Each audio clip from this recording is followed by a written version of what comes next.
offered to tune in to Let's Open all nights and stuff.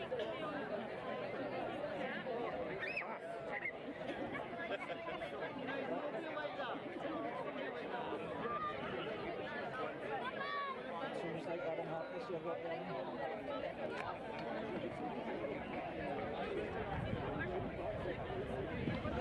That year, and came very close to repeating the feat in 1937 before the team began to disintegrate for various reasons. The team in the mid-1930s was a very strong team. I mean, the first names that would come to you would be Willie Muir and the Anderson brothers, O'Mo, and maybe the Spence brothers and so on. By Jim Kemp, who worked in the Bank of Scotland and was born in Stenness, was a very cultured footballer, and he added something extra to them. There's quite a strong, again, you don't want to jump forward to the present Stenness team yet, but there's quite a strong parallel, because the best of that Stenness team in the 1930s actually played for Stromness as well. And Stromness were one of the two top teams in Orkney at that time. Again, they kind of swapped with Hotspur as to which team would be the Orkney League Broch Cup winners. And Stromness won it a few times in the 1930s with the Anderson brothers and Willie Muir representing them. Right. So again, they had a good kind of balance of just local boys that played Thornley League, Thornley Binders, Parish Cup, and you had ones that played at the kind of upper level in the Orkney's A League. Well, as you say, I've quite a strong parallel indeed, because you've got Toby MacLeod and Joe Moe are both playing for a very strong Stromness team at the minute. Martin Wishart as well, although he's suspended today. So as you say, it's and also bringing in the boys that's maybe not playing at just that top level as well. So and of course there's a familial connection with the 1936 team as well. Andrew Harrold, the left back tonight, his granddad's uncle was Winky Harrold. Yes, of course. Played for Stenness in 36. I fail to appreciate that. That's absolutely right. Yeah, I don't know whether it's an omen or no. Stromness having won the Broch Cup for the first time in 40 years. With the fact that the Stromness team used to win the Broch Cup in the 1930s and had a good spin-off then for the Stenness Parish team. It could be. It may well be, I don't know. Just the final thing about Stenness would be it's almost kind of football for nearly a kind of bygone era, is it? No way they were still playing the two back.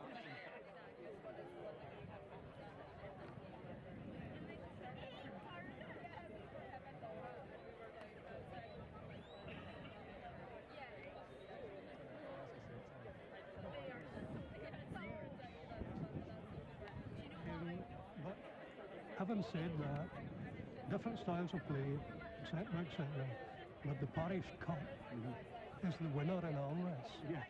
You see, there is nothing that stirs the blood and like the romance of the Parish Cup. And no matter whether you play 2-3-5 or 4-2-3-1 or whatever it is, it's still the Parish Cup, and it's the thing that ignites the passion. So. Well, as you say, Stenness is on they're on that trophy in 1936, and nobody can take that away from them. Now coming much more up to date, Westray's last win came in 1999, the first final at its current home, the Picky Centre.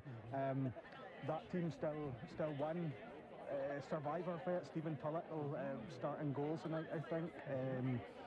So much more up to date, but still a pretty while ago now, 24 years ago for Westray's last one. Yes, oh yes, and again, you see, Westray is a team that kind of general Parish Cup aficionados enjoy seeing in the final, because one of the Isles, okay, they've won it 3 times before, but not for a while. The Isles, well, the Isles are suffering depopulation. I don't know whether Westray's suffers in the same way as some of the other ones, I know, but you would therefore tend to have the general supporting public say, okay, good, I've got Westray there, good, I've got an island there, 20 odd years since they won it. Very worthy team to have in the final. So you would say Stenness versus Westray was a final that folk would love to see happen. Sorry, could you get me shades out of the... See my bags? Right, that indeed was no, not Chucky. that one, the big front. That was indeed Chucky Wood, and Andrew, a Stenness Westray final, a worthy final. Chucky was saying there, and as you touched on, probably if you would go into, well, Rails bookmakers back in the day, or Paddy Power, you would have gotten decent odds, because I don't think either team would have been just strongly tipped to be, well, Westray was finalist last year, of course, so no that much of a shock to see them, but Stenness, it's a great story. Yeah, it really is. So long since they've been in the final, and they've come through, you know, a tough route as well with two recent winners, Stenness and Bushy, they've dispatched, so they're more than worthy of being here. Yes, here comes the two teams now, so you'll hear a bit of clapping, rippling round the athletics track at Picky here. Westray in yellow shirts with a green trim, green shorts and green socks, led out by their captain, Owen Rendell. Stenness in blue and white hoops, blue and white hooped socks and white shorts, led out by Toby McLeod, two very strong midfielders in the captain positions there. As Andrew was just touching on there, we'll quickly not run through how both teams got here. Stenness beat St Andrews in a tight game in the first round, away back in May, beat Stromness, our two legs, and then beat Bursey on away goals in the semi-final. Scenes of ecstatic joy at the Doomby Centre that night. Westray comfortably through against Stronsey, our two legs. Actually lost to St Ola, our two legs, but the St Ola fund to have played an ineligible player, Kyle Robb, as everybody kens, and that was obviously still a controversial topic, but ultimately found to be ineligible by the powers that be, so Westray went through, and then they, I think, relatively comfortably beat Sud Ronaldsay, our two legs, then in the semi-final to reach this stage. Now, we're at the handshaking stage. The two teams are passing by each other, exchanging the traditional pre-match handshakes.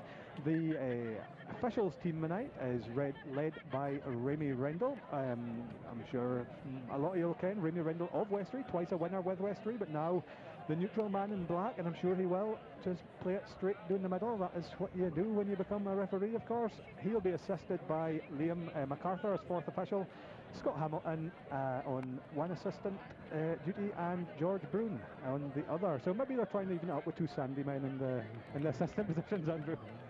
Yeah, I think so. It looks like it. I mean, Remy is a ref week in, week out in the leagues, and played for Rovers, of course, so he'll be well used to setting aside any old loyalties and reffing fairly, as you say. No, absolutely, and Remy is he lets the game flow, and he is that laid back. He's nearly horizontal. I don't think the occasion will get to him, and I don't think it'll really worry him that it's Westray, whether it could be Sandy or Stronsey or St Ola or any Westray or any parish. It's just two teams at the end of the day. So here we go, the coin flip is underway. Owen Rendell and Toby McLeod are in the centre circle with the officials. Ken Amer of Orkney Graphics there taking a photo. Is it Ali Amer, actually, sorry. So we're switching sides. Westray will attack the end towards the PDC in the first half. No, that's a complete lie. Stenness will attack the end towards the PDC in the first half, and Westray will go towards the rugby club.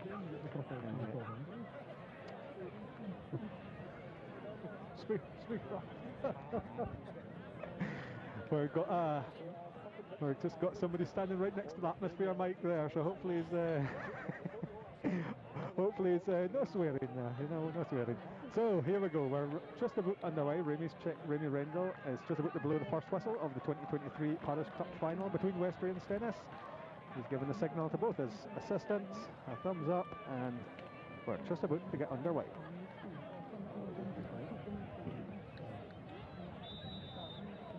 There we go, the first whistle is going just past 6:30. Nicky Watson hands it off to his brother Owen Rendell, off to Kyle Harkness at right back.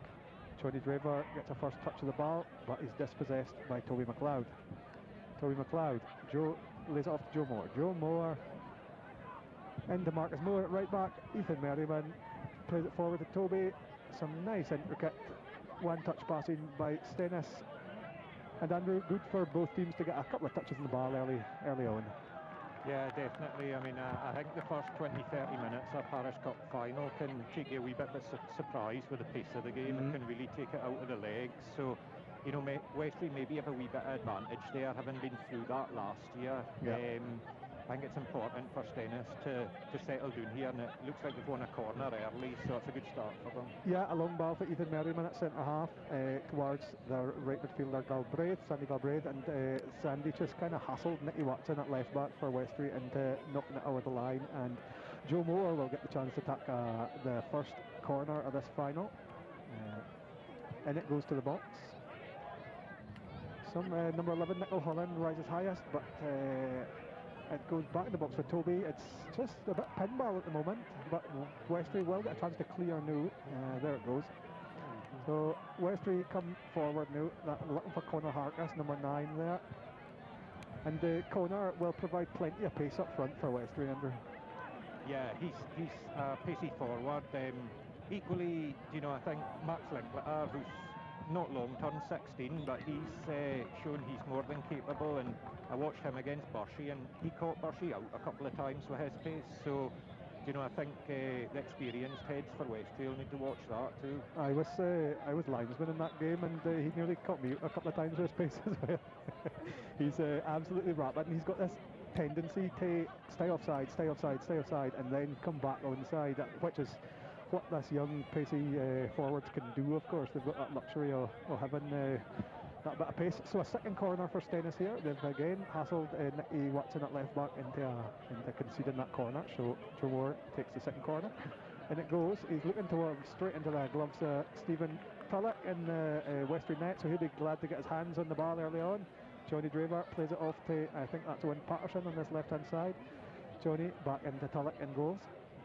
Stephen Tullock, as I was saying, the last survivor of that 1999 team for the last time Westray won it. So both sides haven't won a Parish Cup this century, but Westray certainly more recent, in fact more than 60 years more recent than Stenness for 1936.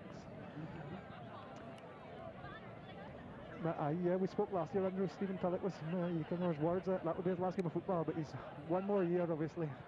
Yeah, I think we joked last year he's retired about 3 times already, so I think this is the 4th comeback now. But you know, good on him. If the passion and the desire still there, then you know you should carry on as long as you can. Well, as you're doing, Andrew, of course. You know, you're still pulling on the boots now and again. Well, now and again, it's getting harder every year. Stenness having the better of this first 3 or 4 minutes.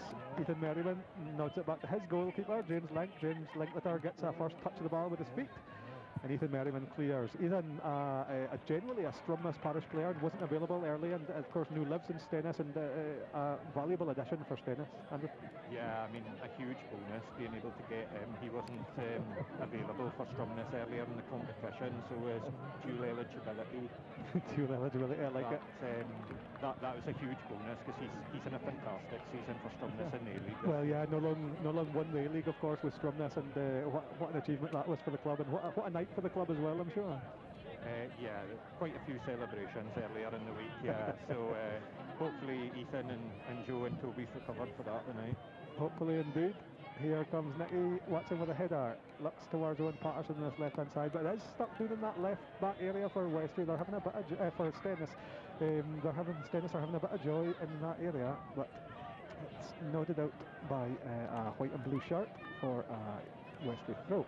Up the line a bit aimlessly towards Joe Moore, so he thinks it towards Sandy Galbraith.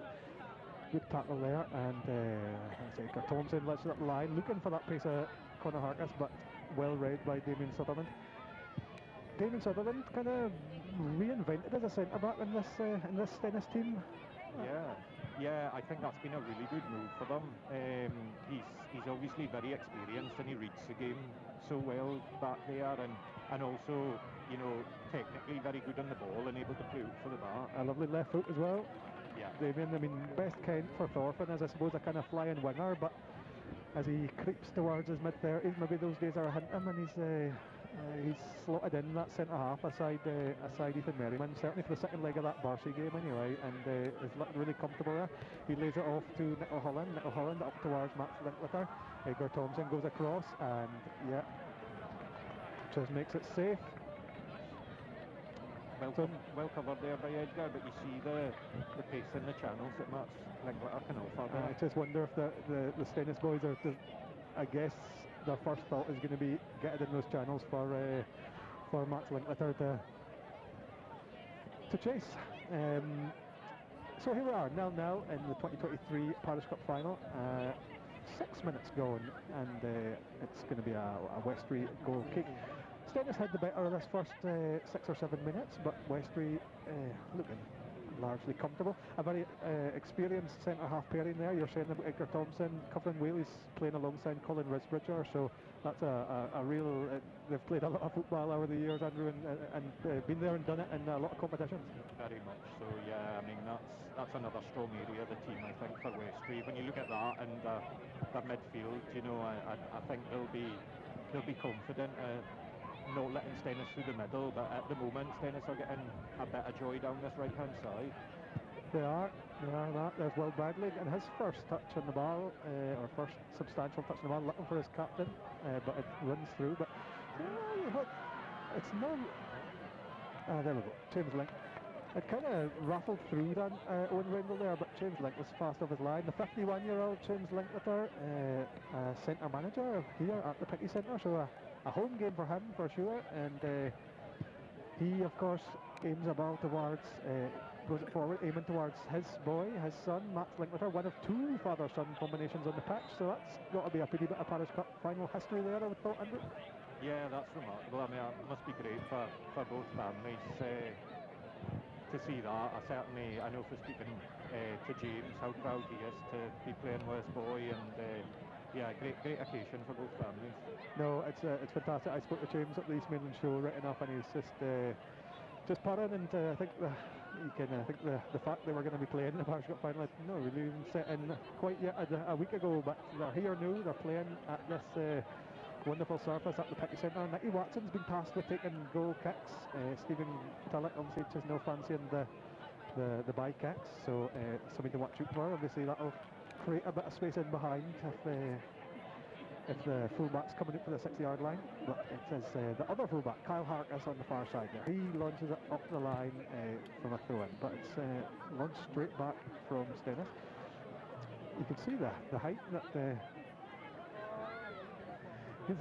that Max Link can jump there. I mean, his best count as a high jumper, of course, but he's a very capable footballer too. And him and his actual Conor Harkus, both the number 9s here, both scoring goals for Thorfinn and the reserves team. So I mean, their introduction to senior football certainly no phase them, Andrew.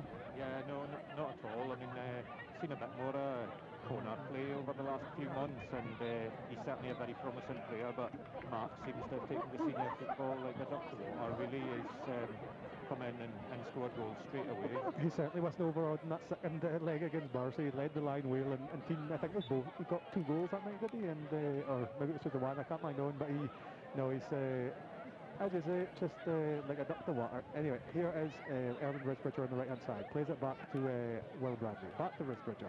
In the corner heart. That's a nice little period of play here.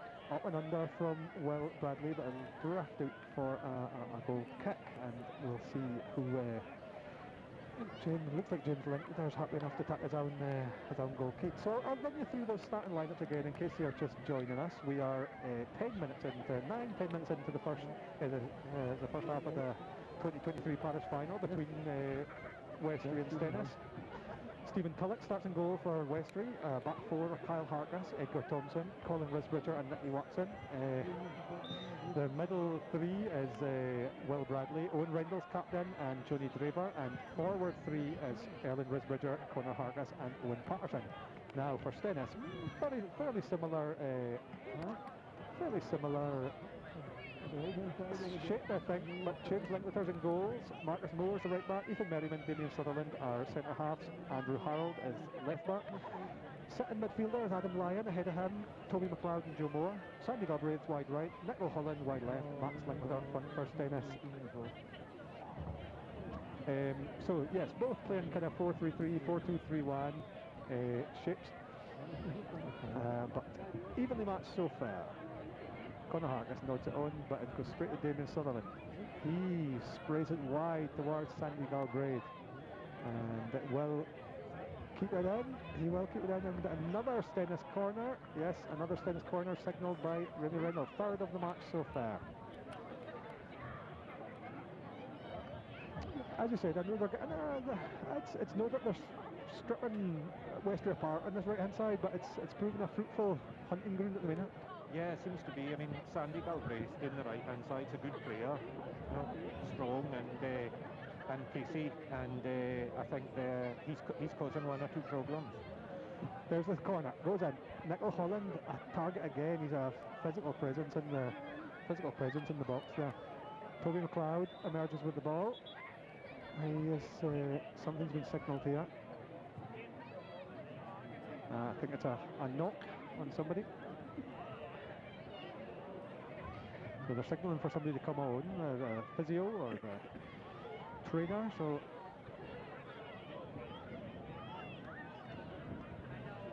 Graham Scott, a very capable physio to bring on, Andrew. To sort out your back while you're on the deck.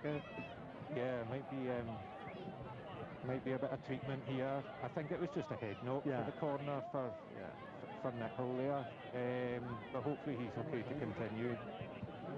Well, we're waiting. The teams are just having a bit of chinwag amongst themselves. I'll run you through the subs as well. Westray, James Seater, Magnus Risbridger, Jake Hutchison, Alan Thompson, Calvin Rendell, Liam Draper and Charlie Rendell.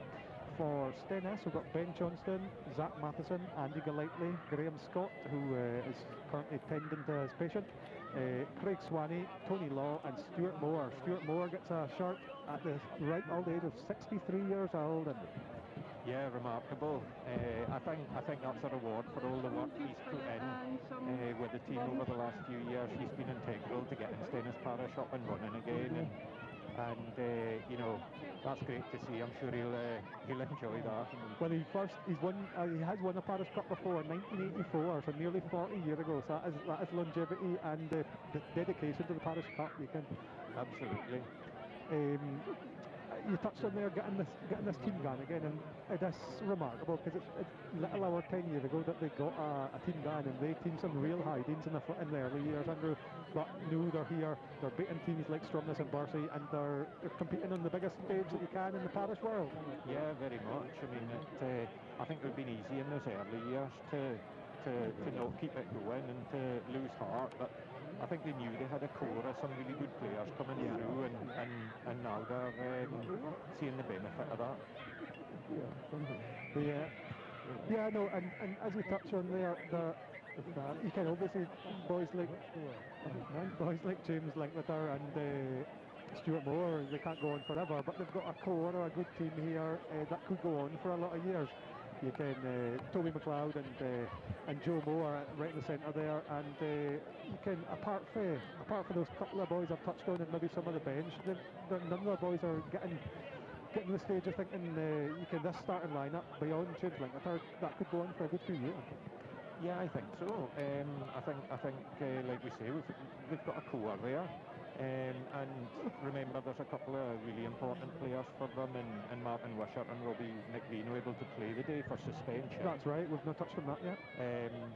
They're not youngsters, right enough. They're both mid-30s, but you know, at Parish Cup level, spring chickens. I would say they've got a few years left in them yet. So, you know, yeah, I think the present's bright for Stenness, but there's no reason as well why they can't go on for the next few years. That's right. As Andrew said, we're missing two bodies, two who would be starting. I think that's fair to say. Robbie McVeigh, who was sent off in the first leg of the semi-final for what was deemed to be a bad tackle, and those suspensions happen, Andrew. You know, and Robbie is just unlucky that his suspension covers the final, but there's not much you can do about that. The second suspension for Martin Wishart, he got 2 yellows over the course of 6 games. I think that's maybe something that will be looked at over the winter, because that's a lot of football to be on a suspension for 2 yellows. Yeah, that is harsh, and you know, I feel for Martin on that because you know, I think a couple of yellows in 6 games that can happen to anyone for very little. But Robbie as well, you know, his tackle maybe was a wee bit reckless, but on another day it could have been given as a yellow. Seems to be quite a long period of treatment here. Hoping that I think it is nickel, but I'm hoping he's okay. I think his head's been bandaged up there, so it's obviously been a decent knock. Yeah. So he's going to be sporting, assuming he continues, he's going to be sporting that kind of Teddy Butcher luck, I think, for the remainder of the, well, what have we got left here? He's been doing for 2 or 3 minutes now, so we're probably about 15 minutes into this match. Well, probably slightly less. So there we go. Nichols up on his feet. He's got a bandage around his head, and looks like he's okay to continue. Nicholl, a physical presence on that left-hand side. Of course, Nicholl could play for Stronsey as well, but he's this year he's turning out for Stenness, and looks to be a wise decision. Yeah, he'll be desperate to carry on. No one wants to go off injured in a Parish Cup final, but did you go off in one before? I did have to go off injured after about 15-20 minutes in one, and it's pretty heartbreaking when you've built yourself up for the game. So, yeah. But he looks to be moving about okay. There we go, we're back underway. It goes back to Stenness. Andrew Harold, the left back, plays it forward towards Nicholl Holland. That's too high for him. Max Linkletter will give Colin Risbridger a pretty nudge just to let him kind of there. Westray throw. I'll tell you what, this crowd has fairly filled in around the sides. The bank on the far side towards Green Bank there is excuse me, is surrounded, and there's plenty of folks sitting down enjoying the decent weather we've got here. There's a core of green supporters there for Westray and a core of blue with a Stenness Parish sign that we can just about see in amongst the legs. So, well, folks, a Stenness free kick on the far side here, floated into the box, but it's going to be cleared by Colin Risbridger. Will Bradley comes out with it, looks towards Owen Patterson on his left hand side. Great ball. It's just, but Marcus Moore recovers well. He looks like he might match Owen Patterson for pace, so not too much of a mismatch there, I don't think. Marcus being a stalwart of this of the Parish team, just a ball boy kicking it back just over the heads of some spectators, but no harm done. Conor Harkness turns Ethan Merriman. Damon Sutherland's there to mop things up. Into Owen Rendell now. Owen gets the ball back, but Joe Moore back well. Toby McLeod drives out of defence, looking for Galbraith, but that'll be easily cut out by Nicky Watson. New Edgar Thompson gets a chance to come out of defence. I would have thought for Owen Patterson, but I think Merriman will get there. He can't do much with it other than, will he clear it? He looks for well dealt with by Merriman. Into Moore. Moore passes 2 players, lays off to his captain McLeod, who gives it back to Merriman. Merriman's up the line, but out. But a real core of the Scrumness team there, Andrew, that has done so well this season. A-League winners, Highland Cup semi-finalists, Merriman, McLeod and Moore are the 3 M's. And do you think that'll provide some extra, just the fact that they're playing together at club level? I think it certainly won't help, and more important, it won't hurt, presumably. It won't hurt, and you know, I think as well these boys are full of confidence. Yeah, that's right. They're used to winning, and obviously Stenness Parish have been used to winning as well. So, you know, I think these guys, but they've got a tough match in the middle of that pitch. I think Toby and Joe have really got to play at their top level tonight. I mean, it seems in the kind of couple of seasons, or well, 3 seasons we've had now in the post-COVID time, and Toby just seems to have stepped this game up a level. He's obviously playing for Wick Academy in weeks to come, but he's moved into what's maybe a slightly deeper role in midfield for him, and he's just really stepped things up a notch. Yeah, I think it's the physical side of it with Toby. You know, I think after COVID, he really came out kind of looking like a different person. A lot of gym and fitness work's gone in there, and that's helped him enormously with football, but as well in the centre of the pitch. You know, he's adapted to that role well, and he's sort of developed that bit more controlling side of his game, rather than being a guy who's kind of up top, just trying to isolate players and run at them. Because it's so tempting when you've got a physical specimen like Toby just to stick him up front and ping balls at him, but he's really thriving in midfield now. Yeah, I think so. I think it suits his game better actually, because he's not necessarily a natural number 9. Nicky Watson now. Will he get a magic shot away? No, he's looking for Patterson, but it was cut out by Moore. Had to be cut out. Bradley looks for Harkness, but it's cut out by Sutherland. Will it go? It's all. Westray have their first corner of the match. Damien Sutherland just dispossessing or cutting out the chance for Conor Harkness, but Nicky Watson will trot across to take the corner on the far side with his left foot. Nicky Watson, a veteran now of 4 finals for Westray, and well, this will be his 5th, so all on the losing side so far, but for midfielder. Well, Bradley gets a shot away, but it's charged in by Stenness, and they will go out for a far side. Yes, I was yapping on too much there. A nice ball by Nicky Watson, headed off the bar. James Linkner goals was stranded, but no harm done as far as Stenness are concerned. Westray still have the ball. Edgar Thompson looks for his captain on Rendell, but trundles out. First sight of goal for Westray then. Yeah, close shave for Stenness. I think it was maybe Johnny Drever got the head on the ball and of the goal frame there where James stranded.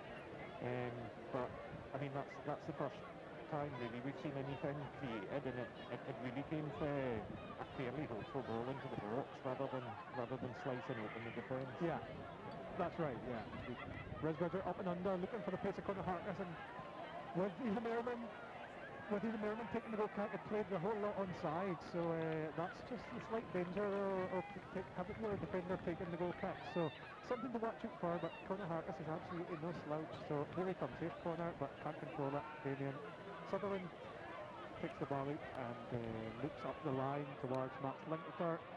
He's in a foot race with Colin Risbridger. There'll only be one winner with us, but Risbridger does get there, but he's forced to put it out, and just that raw pace has the Westray defence on the back foot occasionally. Yeah, you saw him there catching, but it's a long way round Rizzy, to be fair.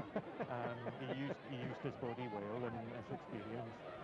Colin Risbridger, of course, won the Parish Cup with Ham back in 2003, so he has been here and done it. Oh, that was a corner. I thought it was a throw-in. Here's Stenness's 4th corner of the match, I think.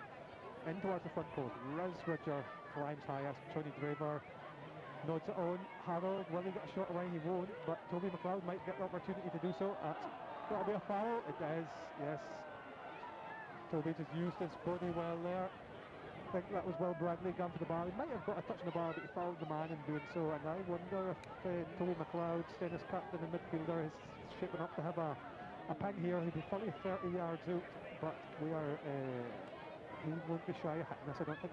No, I think he scored a couple of free kicks for Stenness this year, so... Damien Sutherland possibly? No, here comes McLeod. Into the wall. Not convincing there, to be fair. No, might have been better with the left foot of Damien Sutherland. Marcus Moore nods it inside towards Joe Moore. Joe Moore, will he get a chance to control? Yes, he does well to evade the Erland Risbridger tackle, but Risbridger gets back well.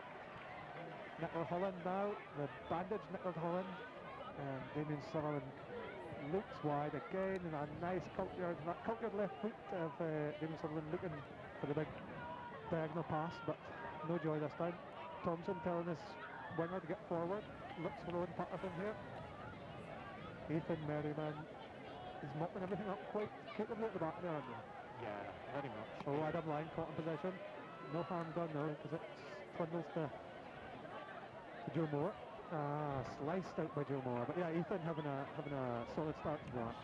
Yeah, it's a good combination there with Damien staying very central and Ethan with a bit more pace and mobility around him. It's just reading the runs of the Westray forward. So Nicky Watson comes forward to take the throw. He's number 3, left back again for Westray. Damien Sutherland uses his right foot to clear the ball this time. Westray have come in a bit more. Stenness undoubtedly better in the first 7 or 8 minutes, but it looked a bit like a false throw there, but referee unworried by that. Now let's go out for Number 2, Kyle Harkness, right on the far byline, all the way forward, but he can't keep it in, and it will be Stenness goal kick. Wesley's just having a bit more territory the last 10 minutes or so. Starting to cause one or two problems. Probably down this side, actually down the left-hand side more so. Yeah, it looks like a good matchup between Marcus Moore at number 2, right back for Stenness, and Owen Patterson at left back. I don't think. Here comes Conor Harkness and up and over the ball. Ethan Merriman playing him on. Conor gets a shot away, but drills it past the far post. But that's another example there of just the long ball, and your centre half playing the man inside. So it's something that Stenness are going to have to choose whether they continue on with this tactic or not, or whether they pull back both their centre halves for goal kicks. I don't think, but looks like Ethan's taking this in again. That was a half chance for Conor Harkness there. Yeah, decent chance. He just dragged that shot. Wasn't maybe the cleanest of strikes, but you're right with the centre half taking the goal kick, but as well there's no one looking for a shot. That's another option that maybe we need to consider. Nice kick by Ethan. And he'll get it back now. Looks towards Galbraith. Thompson, Edgar Thompson, centre half for Westray, will mop things up. Gives it to his left back, Mickey Watson. Mickey Watson here looks for that a nice ball for Conor Harkness. He's onside. Oh, that's Snatched at that one. That's a lovely goal for Mickey Watson. Actually, it caught the Stenness defence off guard there. Crossed it round outside of the fullback nicely, and he's having a chance there to pick it up instead himself, I think. Yeah, he went first time, and he undoubtedly had a pretty bit more time than he's thinking, but it's certainly Western been the better team this last 10 minutes or so. Stenness just managed to steady the ship up a bit. Erland Risbridger on the right hand side for Western now. Drifts out, can't control it. And Andrew Harrell will take the throw in for Stenness. Nicola Holland now. Is he going to get the foul? He does. Just drew the foul. A very experienced player, Nicola, and felt the contact in his back there. Maybe noticed the most contact in the world, but enough for the foul there. And Stenness will launch the ball forward, I think. It's Andrew Harold at left back. Andrew Harold, he is one for Andrew. He is his granddad's uncle played in the Stenness team in 1936. So a familial connection there between the last winning side and possibly the next one if Stenness can win over the 90 minutes or the 120. So there's Conor drifting past Bowman. He's not there. He's going to get a shot away. No, he pulls it back. Patterson blows it over the ball, but that is just an illustration of the raw pacer Conor Harkness there, and I thought he was going to shoot, but he pulled it back, and it went past, I think, Johnny Drake, or was it Will Bradley, I think, and Owen Patterson really should have done better, I think.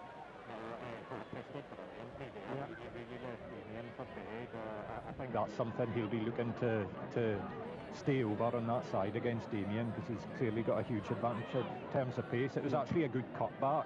I thought the midfielder had maybe been a little bit too eager to get in there. He could have just held his run a little bit. But yeah, so when Patterson had the time to pick a spot nearly, but over the bar it went. And but Westray really encouraged by this really good spell of play. Nice by Johnny Draver. Well, Bradley looks for Conor Harkness up front, but the flag went up, and anyway it drifted through to James Linkletter. Always good to hear about Harkness doing well in the Parish Cup final, Andrew. Well, you never know. You can dream. You can dream. Still time yet. I'm only 36, so I can still be gone when I'm 63 like Stuart Moore. We've still got the binders this year, you never know. Andrew Harrell at left back will take the throw in for Stenness. They've made some inroads into the Westray half, so we're just about in line with the 18-yard box for the throw in.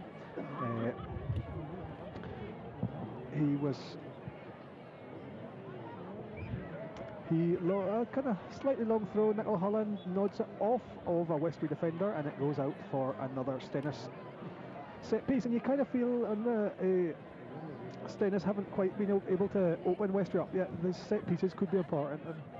Yeah, I think so.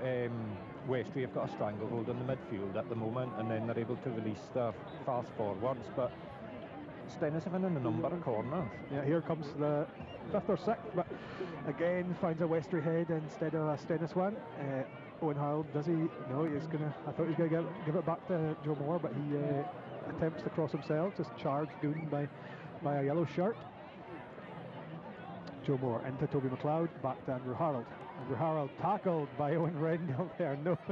No change given there, and it was a perfectly good tackle there.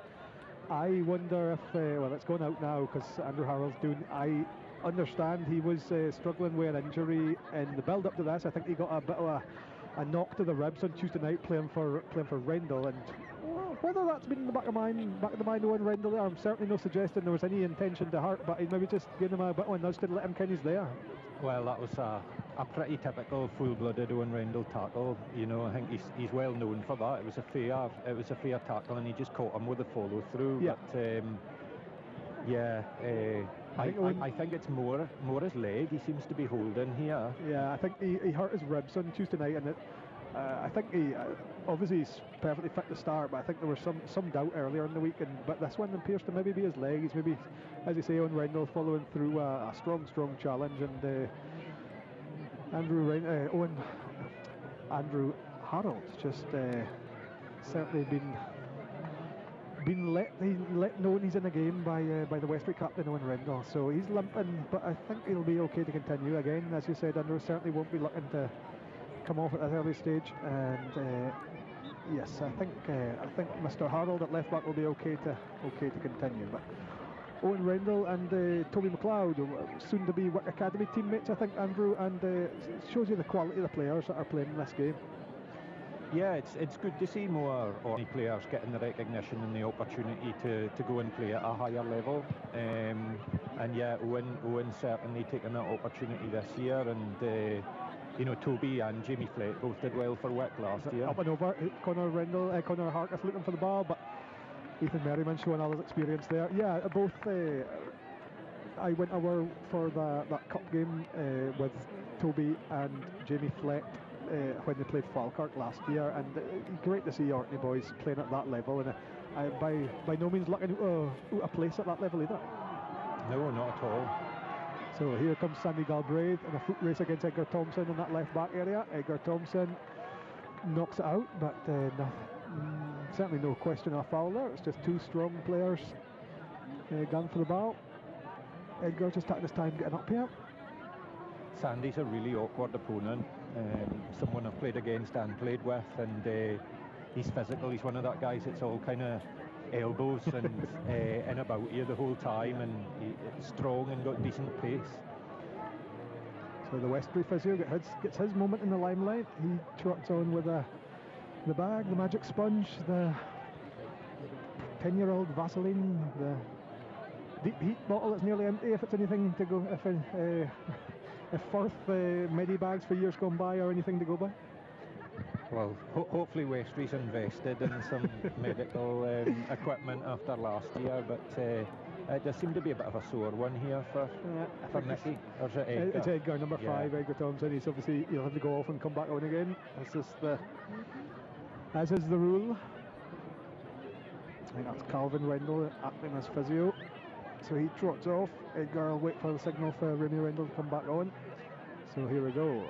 Long throw, nodded away by Owen Rendell. Joe Moore up against, well, does well. Connor Hart has stretched out a foot, but Joe Moore was having none of it, and it goes back to James Linkleter in goal. Nickel Holland now, robbed by Kyle Harkness. Kyle Harkness looks for Erland Wisbridger. Erland Wisbridger can't get past Andrew Harold. Westray throw taken by Kyle Harkness. He gives it to Connor Harkness, back to Kyle. Cleared by Andrew Harold towards Galbraith. Gives Max Linkleter something to chase, but Edgar Thompson's just pulling up there. He's not very comfortable yet, but he'll give himself every chance to continue. Edgar, a veteran, a handful of finals for Westray as well. I think 2010 and 20 and last year, of course, but he'll want to give himself every chance to continue, Andrew. You can see he's no comfortable there at all. No, he looks like he's really struggling. He's looking towards the bench, but I think they'll deal with this corner first. But that right leg's just really bothering him, and he's limping on it. They'll be very reluctant to take him off because he's an important player for them at centre half. Absolutely. We'll take this corner anyway. Joe Moore, and is it going straight out? Yeah, you don't. That's so frustrating, and Joe Moore will be the most frustrated man with it. But it's so frustrating when you waste an opportunity to get the ball in the box like that. Yeah, definitely. To be fair, he's had some good ones up till now. That's his first poor one, but he will be disappointed with that. As you say, Edgar Thompson, he leads by example at the back there, and I wonder if he's just signalling to the bench there. But I mean, I'm sure James Seater could come on, or Alan Thompson, Calvin Rendell even could come on, but it'll just mean a slight reshuffle and as you say, Edgar Thompson's a real quality player for Thorfinn and for Westray over the years, and you need all your quality players if you're going to win a parish cup. Yeah, I mean, they'd always have the option of Owen Rendell moving back there too, but I think they'd be reluctant to do that as well, because at the moment he's getting the better of the midfield battle against Toby. That'd be the last thing we'd want to do is move Owen Rendell to midfield. We're talking about them playing for Wick Academy, but it's a fascinating battle between them because they're nearly directly up against each other here, and can both two of the absolute best. A slice by Andrew Harold. James Linklater had to use all his years of experience to get back for that, and I think he had to tip it over there. Yeah, James did really, really well there. I thought that was past him. Andrew Harold sliced it on about the edge of the box, and it went up an hour, and you're thinking it's a corner. Anyway, it is a corner. Here's Westray. Nice ball towards the back post. Risbridger goes too early. I think Sutherland or Merriman nods it out. I wonder if Thompson maybe has run that thing off, because he trotted forward for the corner there. Not too bad. So he's continuing for the time being anyway.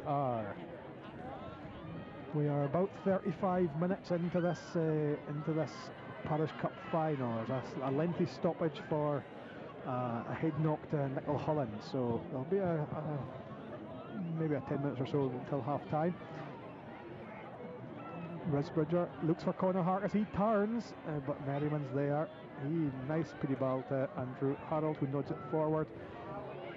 Toby jumps but misses. It's just a slightly scrappy in the middle there. Adam Lyon, not seen too much of him yet in this game. He's, I suppose it would be fair to say, Andrew, possibly the beneficiary of Mr. McVie and Mr. Wishart being suspended. Adam Lyon comes in to play midfield alongside Joe Moore and Toby McLeod.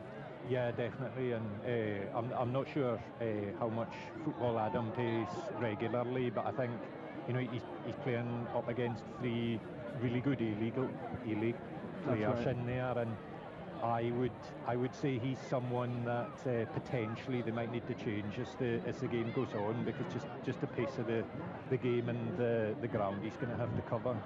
Merriman lofts it forward. Free kick given against Will Bradley, and comes through to Gillis, who gets his first. Bad for that, calling him Gillis. Runs through to Stephen Pillock, gets his gloves on the ball for the first time in a pretty while. He's certainly been quieter this past 15 or 20 minutes. Another big crowd for a Parish Cup final, Andrew. Yeah, the crowd's really filled in now. Huge, a good mix of green and blue, but also I think a lot of neutrals here who've just come out. It's a bonny night, and just out to see, I guess, see two different teams in the final. I think that's a big part of it. Over the past few weeks, you spoke to plenty of folk who's obviously Westray was here last year, but an Isles team brings their own kind of crowd and their own kind of interest, and then of course Stenness is something completely different in living memory and being in the final. So here's Galbraith, does well on that right hand side, but he is just robbed there by Edgar Thompson. It was jinky feet there for a minute. Here's Johnny Driver feeling his way into the game. Toby gives him a bit of a hassle, but Owen Rendell gets the ball, looks towards Kyle Harkis at right back, bursting forward, who's new opposition, but he'll get away with it, I think. Covered by Risbridger. So there's Kyle, still marauding forward. I don't think there's much in that. Here comes Kyle. Yes, he bundles. bundles his opposite number over there, but there was nothing in it, and it carries on to be a Westray throw. Westray throw towards Magnus Risbridger, Erland Risbridger, and but he can't keep it in. 0-0 in the 2023 Parish Cup final. Thank you very much for joining us. If you're on our Facebook live stream or on 93.7 or indeed BBC Sounds, thank you for joining us at the Parish Cup final. And thank you very much to Keith Chalmers of Orkney Football Streaming. He is bringing you the stream for us tonight and doing a fantastic job with it. And as I say, it's 0-0. There are officially 40 minutes gone, but that stoppage for Nicholl Holland's head knock will add on a few minutes at the end of the half.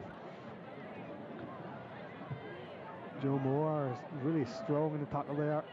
Toby, I think Will Bradley was tempted to bring him down there, but he's decided against it. Wise, I would say. Max Linkler turns against Risbridger. He's looking for a free kick, but Remy Rendell doesn't see anything, and I don't think there was much in it, to be honest. I think it was, look at that, I think it was Risbridger using Al's experience there against a young player. Maybe give him a nudge, but not enough in a foul for me, Andrew. No, I think he used his size and strength there, and that's something Max is going to have to battle against tonight. That is the type of thing that Remy undoubtedly does let go. I mean, ultimately it's a contact sport, and Remy likes to let the game flow, doesn't use his whistle unless he absolutely has to, really. He's certainly not whistle happy. I think anyone who plays football in Orkney will know that. But yeah, it's interesting. Westray's just maybe slightly dropped down a wee bit the last few minutes. Stenness has got a wee bit more of a foothold in the game. Indeed. Here comes Conor Harris. Nods it onto his own hand there, I think, but Nicky Watson up towards Marcus Moore. Marcus Moore nods it out. Nicky Watson will take the throw in. Just a note, if you're wanting to listen to Take the Floor, which is a tribute to Robbie Shepherd MBE, you can find that on BBC Sounds, on digital radio, or indeed on digital TV, so that is available. But do stay with us if you can on BBC Radio Orkney, bringing you coverage of the 2023 Parish Cup final between Stenness and Westray. 0-0 at the moment, into the closing stages of the first half here. Will Bradley looks towards Conor Harris. Will Bradley, was he offside? He was. Ramey's not heard him yet. The ref's needing to give him a buzz, but Remy content to let things... Oh no, he's brought it back for the offside against Will Bradley. I think he had gone too early. Interestingly, they're using the electronic flags, Andrew. I've used them once, and you get the ref a pretty buzz on his arm if you want to indicate that he's no senior flag. That's a big help for the officials, I think, because on a night like this there's always a bit of noise and absolutely. A big crowd, so yeah, I'm sure that'll be a big help for them. Remy Rendell taking charge of his first Parish Cup final as an official. Had nothing too exciting to do so far. Been very straightforward for the officiating team.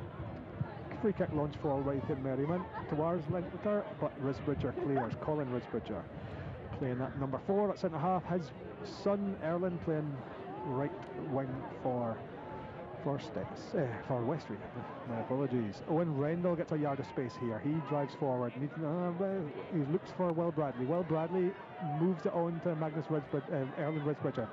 Tackled well by Andrew Harold. Andrew Harold, a very solid left back. He won't let you down. What's happening here? I think it is going to be a substitute. Number 17, Craig Swaney, replaces Nicholl Holland. Wonder if he's just feeling the effects of that head knock, possibly, Andrew? Yeah, I wonder if he's just not right after that head knock. Certainly, it was lengthy treatment. Yeah, not seen any other physical issues. I wonder if that's a bit of is that a bit of blood in the front of his shirt? So it's obviously been a bad one. Westray are in the box now, in the Stenness box. Get a corner.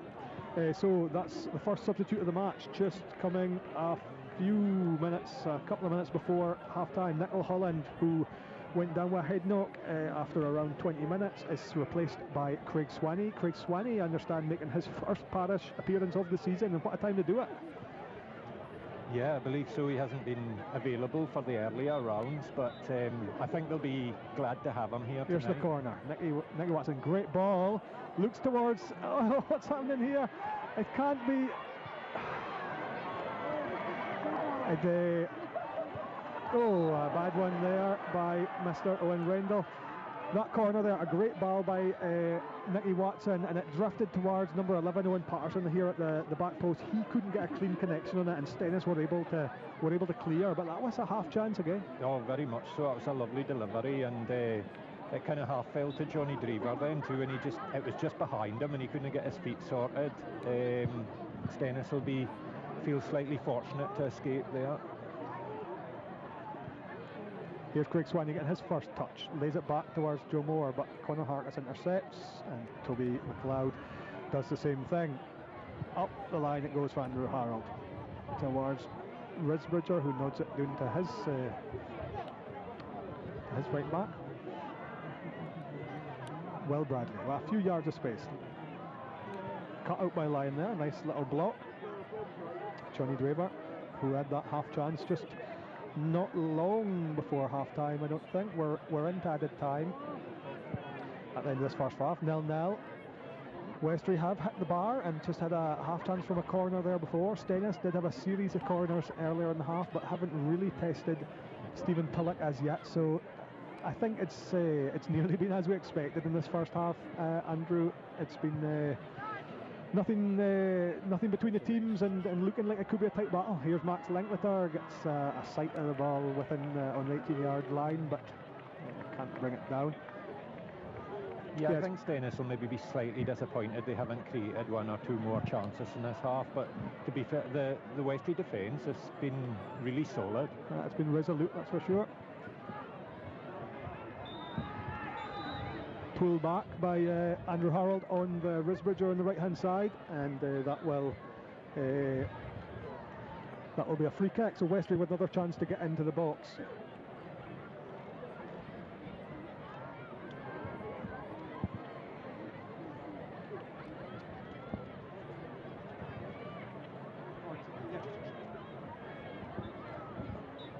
Here's the Westray free kick with Nicky Watson. Great ball again into the hands of James Linklater.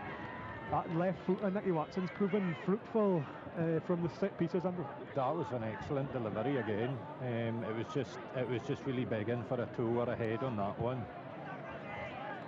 Risbridger making his way back to the corner, but stops in at Stenness' right back for tackle. Owen Rydell up and under towards Johnny Draper.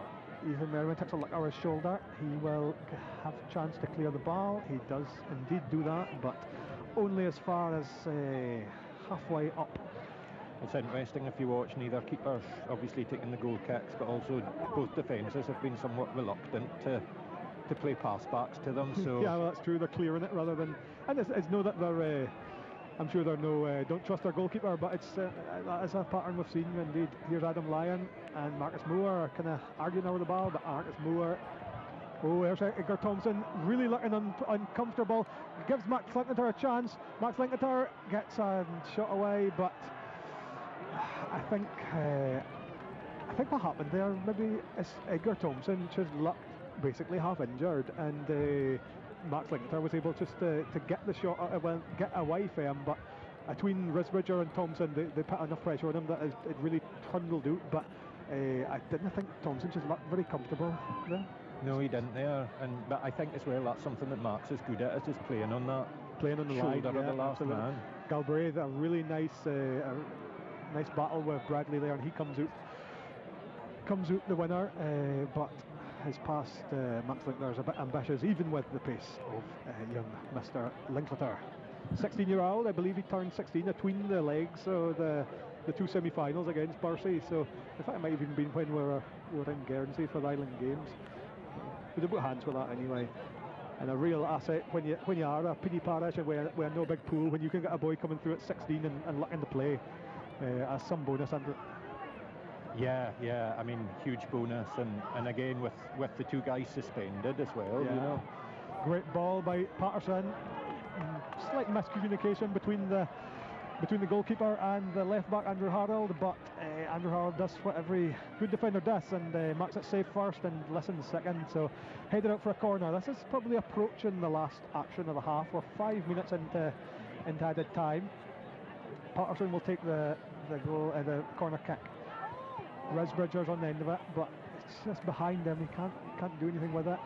Owen Rendell keeps it in, looking for the corner. He finds Johnny Draver. Well played by Owen Rendell. Cuts back, but Stenness get a chance to clear. Max Linklater, as Nicky Watson's got a hand of him, and that's got to be a yellow, I would thought, once the whistle goes. Ramey's playing the advantage. Max Linklater moves inside and is tackled by Kyle Harkness. Did well there, Max Linklater, to shrug off Nicky Watson despite Nicky trying to pull him back. Yeah, excellent use of his body there. Johnny Draver flagged offside, and will Ramey give Nicky Watson a bit of a warning there? I think he'll give him a last warning before bringing out his caution book, his yellow card.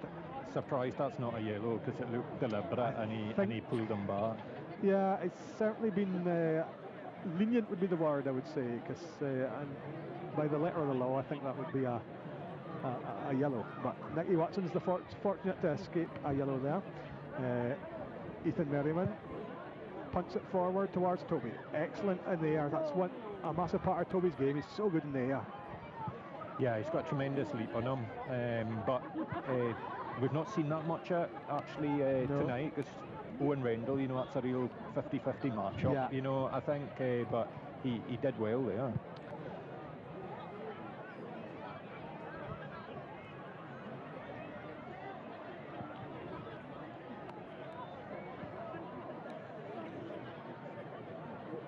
Owen, determined to call him Owen Harold. Andrew Harold with the throw in.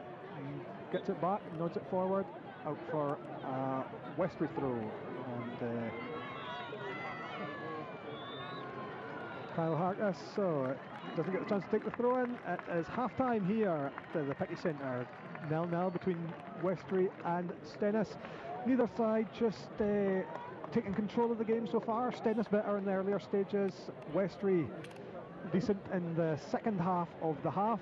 Hit the bar, had a couple of half chances, but no breakthrough yet, as at the 2023 Parish Cup final. 0-0 Stenness and Westray. David Deldy's joined us in the commentary booth for a moment. David, what are you marking of that so far? Well, I don't know if I've quite joined you in the commentary booth. I'm actually standing here next to a bush, so I can't see very much. Well, I can only really comment after the first 5 minutes of the game, because I get for a kebab and chips. But after that, I would say the person that can make a real difference in this game is Connor Harkness. He's had 3 really good chances. The boy's got frightening pace. I couldn't believe how far ahead he was of the defenders. Maybe his confidence after the first 2 finishes, he cut the next one back where I think he maybe could have gone himself. But if he can get that confidence back up, I think Westray really just need to go route 1, play it to him in the channels, and he can do a lot of damage. Likewise, I think Max Linklater's a kind of slightly similar player, and he could maybe get in behind the Westray defence there. So yeah, it's all to play for, but I think Connor Harkness could make a big difference in the second half, and they just need to keep feeding him.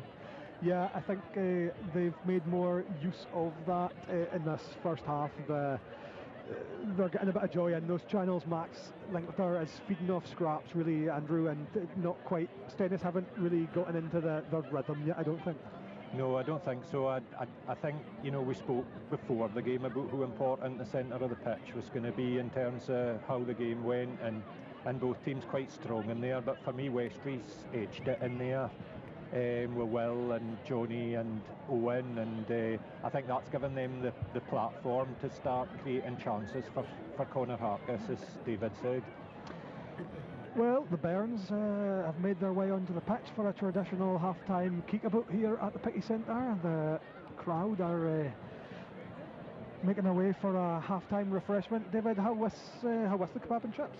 Well, it came from a well-known local kebab shop, and as always, it was top-notch. It was, to be specific, it was chips, chicken tikka kebab, barbecue sauce and cheese, which seems like a bit of a strange combination, but a perfect pre-match or beginning of a match meal.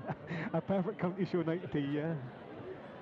And I noticed we didn't get offered any of it. No word. I thought you boys were fed in water. Must be a few years since you were on the pitch at half time, was it, Adam? Well, you were saying they're picky, but it would have been the big one likely in your time. Well, exactly, yeah. No, that's probably about as close as I'll ever get to a Parish Cup final, unless I happen to be a linesman or a ref someday. Maybe I'll get down there someday, but I'm happy in the commentary box for the time being. But yes, certainly plenty of green shirts, green hoodies of the Westray fans, and a few blue Stenness Parish t-shirts as well. So it looks like a game of about, what, 15 aside there in the box maybe, and just looks like one of that primary school games where you just run after the ball and kick it as hard as you can. But they put the boy in goals as well, so that seems a bit coarse. But yeah, it's another fine night at the Picky Centre here, David, and a big crowd again, we're saying during the commentary there. Just astonishes me every time. It seems like there's almost more folk every year, but I mean, we're here on the sort of Picky Centre side, and opposite us, so there must be, there's hundreds of folk, there must be well over 1,000 I would estimate in total. Sure they kind of roughly work it out for the gate, but a huge crowd. But you know, what a perfect week it's been saying it to just about everybody today. It's been a perfect show week actually. The day's was a perfect Doonby show day on Thursday, perfect show day of the day, and what a way to cap it off here now. We just need a few goals in the second half and we'll be all sorted. It can't be that many weeks, show weeks. I mean, when every show got a good spell of weather, there's hardly been a drop of rain for it. And the one day it was rain, it was yesterday, in between the Doonby and the county shows. It was almost like it was meant to be, wasn't it? But yes, a fantastic show week, and finishing off with a fantastic spell of weather for our Parish Cup final here. We're being joined now by our sport reporter, Jess Ewing. She's having to make her way through the shrubbery that surrounds where commentaries. Yeah. Jess, what are you making of the first half? I'm enjoying it so far, struggling to see, but I'm just doing my best. What like's the atmosphere pitch side? We're stuck here in the shrubbery. How's the atmosphere pitch side? It's pretty great, yeah. I think a lot of people are getting really into it. And plenty of refreshments being taken amongst plenty of the crowd as well, of course. It wouldn't be a county show night, it wouldn't be a Parish Cup final without a few refreshments being had. Yes, the games on the pitch continue. The numbers maybe up to about 20 aside here, and Westray have left a few boys out to have a warm up. We're saying during the commentary there, David, Edgar Thompson taking a bit of a sore one, but he seems to have shaken it off, as Taylor Swift might have said, and soldiering on for the time being. I'm struggling to smack after that Taylor Swift comment, but yeah, no, he does right enough, and you can these boys for the Isles, they're hardy boys, and it takes a lot to put them off. You know, he'll be, I would probably just about put a bet on him lasting the whole 90 minutes. They have what we used to call it, Thorfinn, we used to call it Isles fitness, which was just that they just seemed to be able to run and run and run. It was like they had some kind of engine. Well, I'm sure if Edgar Thompson can get his hands on that Parish Cup later on, it'll be oysters all round for the Westray side, won't it? You can. Yes, the teams are inside, getting their half-time oranges, I believe. Andrew, you've been here and done it for a good few years during Stromness's golden spell there in the kind of 2015, 2016 kind of era. What do you think the managers will be saying to them at half-time? I think for the Westray side, they'll not be wanting to change too much at all, because I think they have started, as the games went on, to just take control of the game a wee bit. And in terms of Stenness, I think it's a tricky one, because I think who they want to approach this game now is difficult to know how to turn it around. I think in midfield you would really want to be seeing more of Toby and Joe. Yeah. But also in terms of the attacking threats, they've not gotten the ball out to Sandy much for the last 20-25 minutes. Marks looks like he can potentially turn and threaten the two centre halves. But I think as well, interestingly, I've said it, arguably both teams don't look that comfortable playing it out for the back. Yeah. And I think that actually maybe having a bit more confidence in themselves to go and take it short off the keeper and off the defence. You know, they've got good players, like I say, and Toby and Joe, who can do that, and that's maybe a way that they could start to just change the momentum of this game a wee bit. Want to get those boys running the show, don't you? You know, they're your quality players, and if they can impose themselves in this game, that is the way to turn it around, as Andrew says, I think. Yeah, I don't think you can, for a team that I think one or two of them maybe played on this Parish Cup final stage, and you're talking a lot of years ago. I don't think Stenness have been overawed by the occasion. No, not at all. No, I don't see any signs of that in Stenness. I think they're just up against good, strong opposition who are really strong right through the core in the middle of their team. Yeah. And to be fair, that's probably where Stenness have most of their strength as well. So it's whether some of these wide players can perhaps start to offer a wee bit more. You know, Craig Swanee's come on there for Nickel. Is he someone who can maybe change things a wee bit down that side for Stenness? Craig Swanee, a really capable player, and a big boost for Stenness to have him available. He's somebody that just needs to channel his passion into the game rather than into any frustration he might feel with the officials. Something I was on the wrath of Craig Swanee's tongue on Monday night there, but I'm sure he'll not had that one against me. He'll be looking forward to the Parish Cup and getting out and getting into the game. He didn't quite get a chance to really get his foot on the ball, but a left-footed player and a real, I suppose, a kind of luxury player to bring off the bench to an extent, Andrew, because he's an attacking player, and he can come out with a moment of quality at a drop of a hat. They'll be glad to have him to take on with that injury to Nickel, that's for sure, because Stenness don't have the biggest squad, and obviously with the suspensions too narrow in their options a wee bit. You know, they'll be glad to have that option now that Nickel's had to go off. But yeah, I'd really like to see Stenness getting Sandy more into the game down here as well. I'd even be tempted to move him into a more central position so he does see more of the ball, because like I said earlier, he's an awkward customer to play against. Yeah, he is, absolutely. He's a physical player, and a really an option on this right hand side. And the Barons are still enjoying themselves out on the pitch here. I had a word with Chalky there before this morning, long before kickoff. I had a word with Chalky, and we broadcast that before kickoff, and he was saying a bit about that team for Stenness in the 1930s that was so successful, winning the map in 1936. Now, the captain in 1936 of Stenness was Willie Muir, father of Radio Orkney's own dashing white farmer Liam Muir. Now, Andrew, do you ever take Kirsty or Turl round the kitchen during the Dashing White Farmer programme? Maybe not on the kitchen, no. But no, I can't say I've been a huge listener of that programme. Well, you'll have to tune in this winter. It's another winter of top quality programmes on Radio Orkney. Radio Orkney bringing you the 2023 Parish Cup final here. That'll come in the winter, but yes, that'll come in. What am I talking about? The winter programmes will deal with themselves. Stenness are back out. Of course, Adam, Liam's daughters, very good athletes as well. Bryony Muir was a champion sprinter here. Was in the junior inter-county. I think she had records in that maybe as well. So plenty of athletic talent in that family. It looks like it, right enough. And Liam can obviously work his fingers around the accordion pretty well too.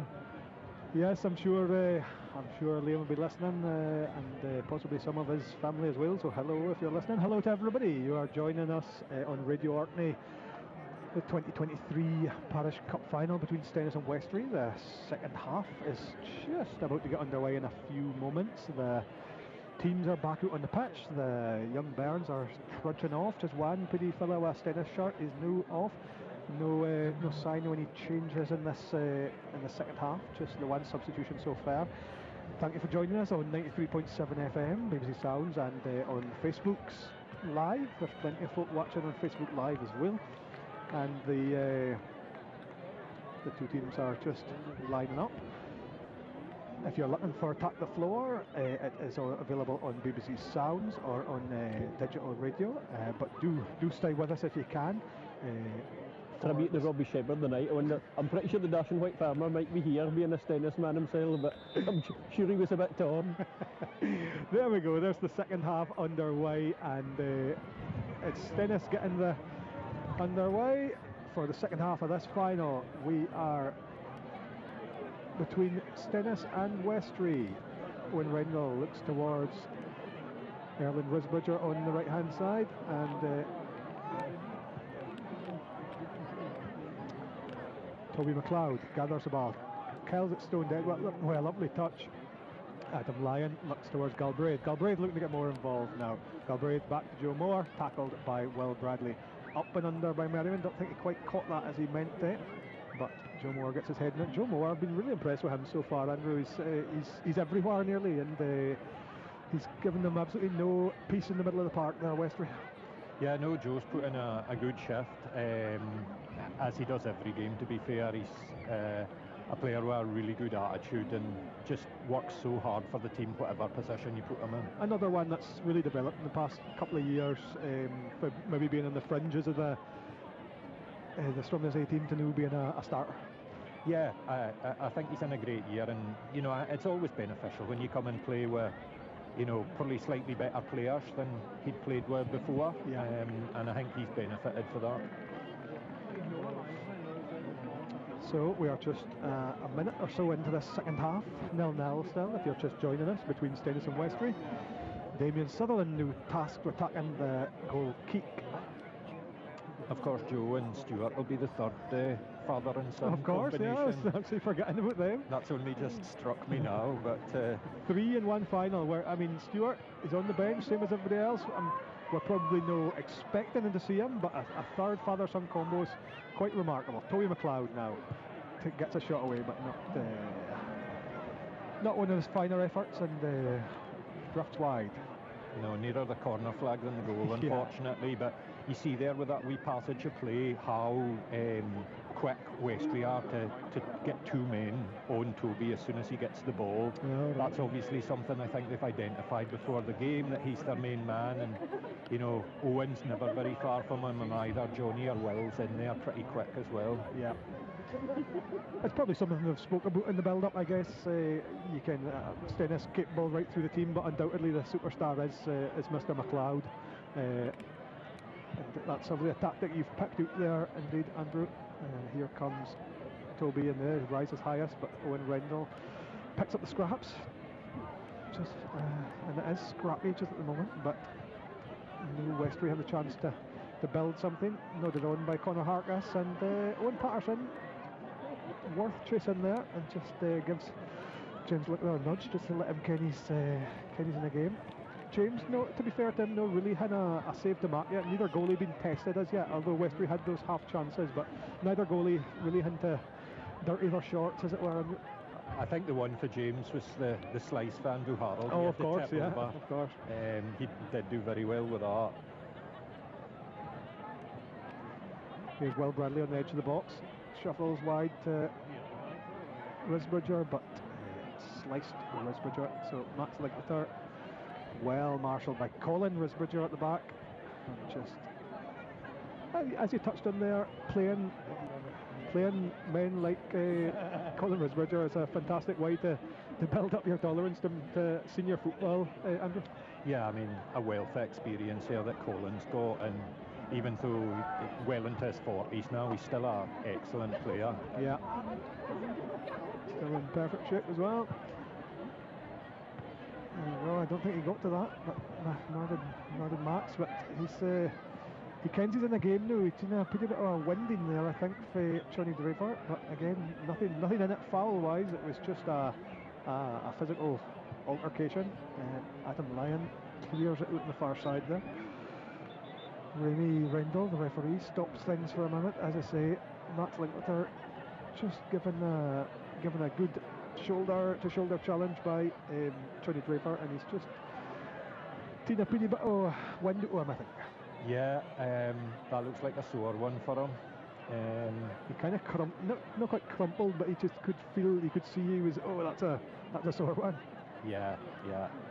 I mean, Westray, I suppose, are going to use their physical advantage against younger players like that. It is part and parcel of the game, just as Marks will look to use his pace against them. Hopefully he's okay here. I think it is just a winding. I think he'll be up on his feet shortly. Some of the other players taking an opportunity to take a bit of water on board.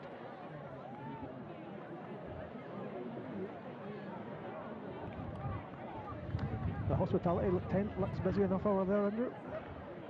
Yeah, again, I don't think we're getting offered any of that either, but maybe after the game. You never can. So, just about ready to get underway again.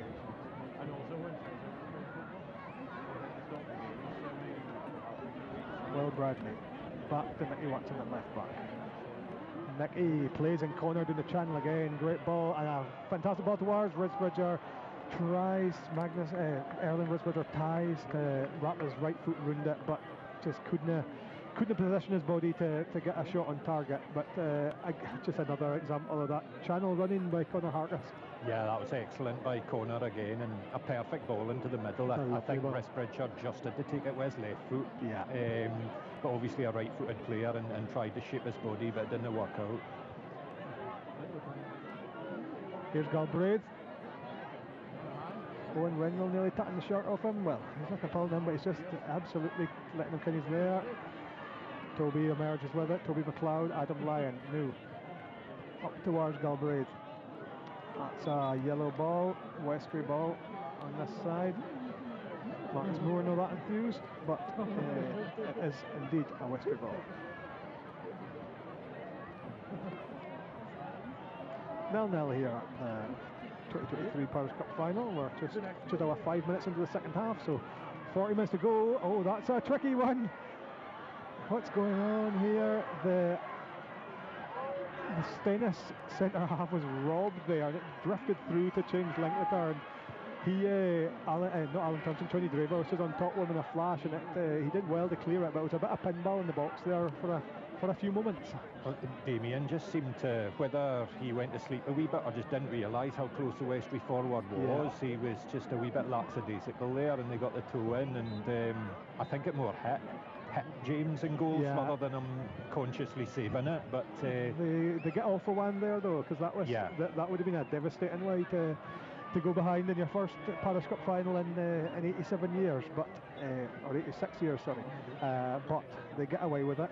Westray let that chance pass them by a pretty bit. Max Linkner's back on now. He's been back on for a good few moments, but he's just getting very little change out of these two Westray centre halves. Yeah, I just wonder, he's playing up against two big, strong, experienced guys there, whether it might even be worth giving him a break out wide and taking Sandy in there for a wee bit to, just have a different option. Well, we'll see if what the Stenness bench can come up with to try and create something, because they've made not much impression on the game in the past half an hour or so. You see there, it's Edgar Thompson using all experience to get to Max Linkner ahead of the ball. New Westray emerged well ball, but well tackled by Craig Swanee, but a loose ball to McLeod. Kyle Harkness has a few yards here in the right back area. Towards Conor now. Conor comes outside. Does Damien foul him? He does. He goes through the back of the man to get the ball. I think he maybe did play the ball, but no complaints for Damien Sutherland, and Westray will have a free kick. Nicky Watson's coming across, looking like he fancies it. We're just on the about hands with the corner of the 18-yard box, but Westray's Will Bradley's waved Nicky Watson away. Will Bradley will pack it, presumably to cross rather than shoot. Will Bradley does indeed cross, but it's pretty deep, and straight to Marcus Moore, the Stenness right back, who plays it off the Westray attacker for a goal kick. A bit of a waste there.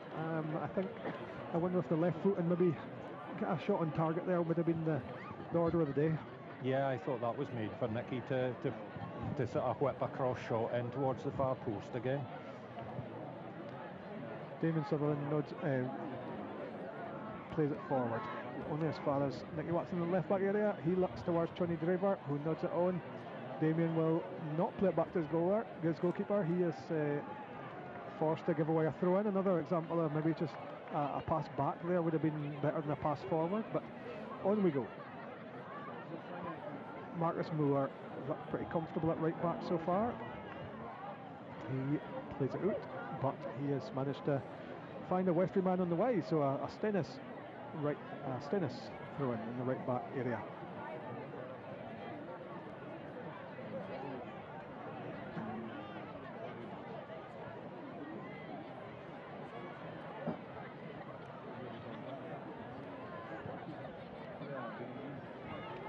Erlen Ridge on the right hand side now for Westray, and the yellow shorts of Westray. Great looking ball, but too deep for it. Is he going to chance of picking it up, James Linklet there? He is, I think. No question of a pass back there for Remy Rendell, the referee. I don't think it was. No. You would have been quite skilled to be able to do that. I don't think that's where he was intending to put it No, at all. exactly. So Ethan Merriman plays it forward. Goes our Nicky Watson and now Edgar Thompson. He's shook off that knock he got in the first half. He'll carry on until he can't possibly play any more football. Joe Moore. Was he bundled over by Owen Rendell? Not according to the referee. Owen Rendell comes out with the ball in the channel towards Erlen Wiswitcher, but way too much on it. Thought that could have been a foul there. Owen, he was I thought so. leaning slightly on Joe. James Link high into the air at the Picky centre here, his place of work, of course. It's a bit cooler in the weather now. It's just starting to get slightly chillier. The sunlight starting to drop down in the distance there. So the crowd has, generally speaking, his coats on, but maybe some folk with beer coats on. Still have plenty of short sleeves, but plenty of folk have had a long day at the show today and feeling no pain at this stage. Johnny Draver with the ball looks towards Risbridger, but off of Swanee. Kyle Harkness will take the resultant throw-in. Connor Harkness, a completely different proposition to that. Was it Kieran Fowler that played up front for them last year? Like, he didn't have much of a turn of pace, but a lot more physical. But I think Connor's pulls together the attack a bit more effectively than Mr. Fowler did last year. Erlen Wiswitcher, will he keep it in? He does. Cuts it back, but it won't go for a throw in. It's back to Johnny Draver. Held by James Linkletter. I think Connor Harkness just gives them that bit more dynamic up front than their attacking lineup last year. Yeah, I think Connor's a better number 9. It would have been interesting to see them two together, because Fowler was quite impressive last year. Where's use of the ball? Yeah. He just tired a bit as the game went on, but yeah, he's probably more a number 10 and Harkness more a number 9, I think. Yes, Westray's second final in a row. They lost out 2-1 to Ham last year after having gone ahead, but they will have a corner now. A chance for them to go ahead in this match. Erlen Risbridger moves across to the far side, take it right footed. He'll look for number 4, his father maybe. Number 5, Edgar Thompson, who's going to be on top of it.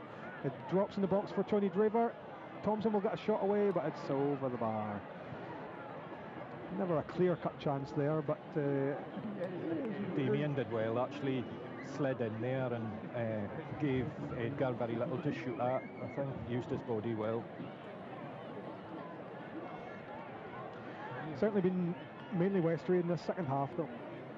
Yeah, similar pattern, I think, to the latter part of the first half.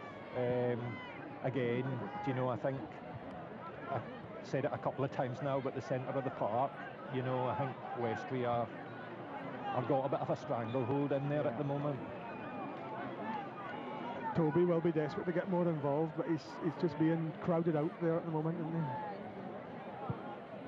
he? Yeah, I think they've definitely targeted him as the main danger, quite rightly and quite understandably so.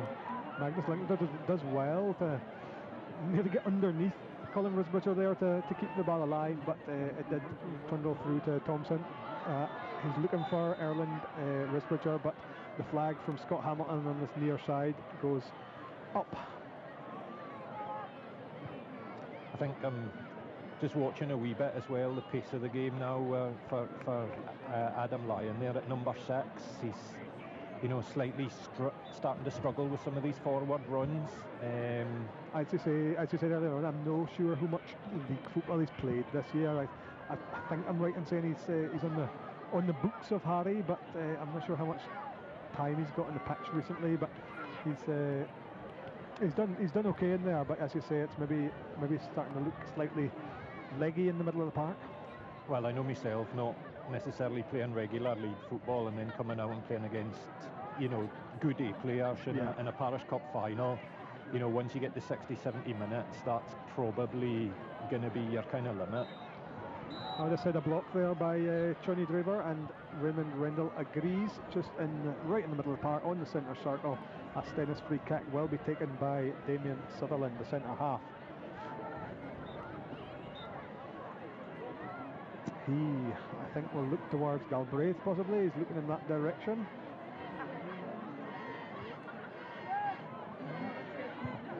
Rousing cry of Stenness goes up, but too deep, straight into the gloves of Stephen Tulloch, and he'll be glad to warm his hands. He's had very precious little to do. That's a foul, I think. Yes, 2 fouls possibly. But yeah, Tulloch's had precious little to do in this half. Andrew, that's his first touch of the ball for a pretty while. Yeah, and in the latter part of the first half, to be honest, as well. So yeah, it's been a comfortable night for him so far, but at this stage, you know, it only takes one chance to completely change the course of the game. Watson with the free kick. A nice ball towards his brother Owen Rendell, but Owen nods it down for an attacker that wasn't there, but I think that'll be a corner. Yes, I wondered if there might have been a foul in there, but wasn't much in it. They left Owen a lot of space there. Yeah. He actually could have taken that ball down in his chest if he'd gotten a shout for his teammates. That's something Stenness certainly can't afford to corner. repeat. Straight to James Linklater, cleared by Toby McLeod. Came at James Linklater at pace, but he was lucky that it fell to off his gloves straight onto the boot of Toby McLeod. So here is Mr. Conor Hargis. Now Swanee gets a chance to run into the right back channel. Well, Kyle get back with him. He does. Kyle Hargis, the right back, but Craig Swanee will be disappointed there. He had looked up, and in the process of looking up, he played it off himself and off for a Westray throw-in. Well, Bradley stronger than Joe Moore there. Damien steps into the midfield area just to block the pass, and important block there, because I think that ball was probably going to get inside the fullback. Damien looking as rugged as ever at the back there. He's a fine specimen of a man, Damien Sutherland, I always thought. Well, it's all coming out tonight. I'm pretty sure his wife has nothing to worry about. He maybe says the same about me. And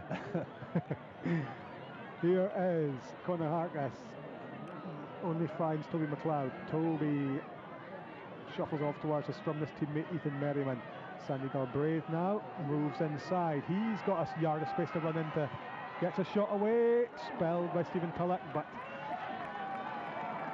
a good place to spell it, but just maybe a bit of encouragement for Stenness there, Andrew, because that was a shot on target, and Stephen Tulloch maybe just needed a second bite of the cherry to get it given. Yeah, that's good to see. I mean, that might help Stenness a wee bit with a morale, just a wee thing like that, getting the space. Shot on target. Decent shot by Sandy. Getting maybe Sandy on the ball. Just gives him a bit of encouragement there. Yeah. Westray take the throw, or Westray get the throw. Kyle Hargis looks for namesake Conor. No relation as far as I'm aware, but I'm happy to be corrected on that. Stenness goal kick. Looks like it's Andrew Harrell's turn to tuck the goal kick.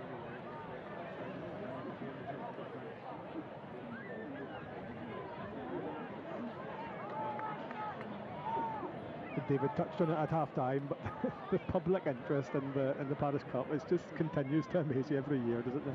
Yeah, the crowd's huge here tonight, and like I think we said before, you know, looking around, I'm not sure a lot of these folk are closely affiliated with their team. No, they're just, no, I mean, they're just here to enjoy the occasion. Stenness arrived in a bus with the team and the rest were supporters. Westray arrived as well, but there's plenty of neutrals here. Stenness free kick, long by Sutherland, looks towards his right winger Galbraith, but Thompson's underneath it. Connor Harkness gets it on the goal line. Well, Bradley takes over now, looks towards Owen Patterson, number 11, the left winger, but I think Merriman could have left it for Linkletter there, but he maybe didn't hear the shout, but he can't not have seen the bright neon pink outfit of James Linkletter in goal. Yeah, not quite sure what happened there. That looked like that should have been the keepers to come and claim, but of course we can't hear what they've said to each other on the pitch. So a slice by the Westray attackers, and it goes out. This we're talking about Stuart Moore having played in the final and won a final in 1984, but and possibly not expecting Stuart to make the pitch. But another man who's real longevity, we talked about Stephen Tulloch, was in the successful team for Westray in 1994, so that's very nearly 30 years ago for him.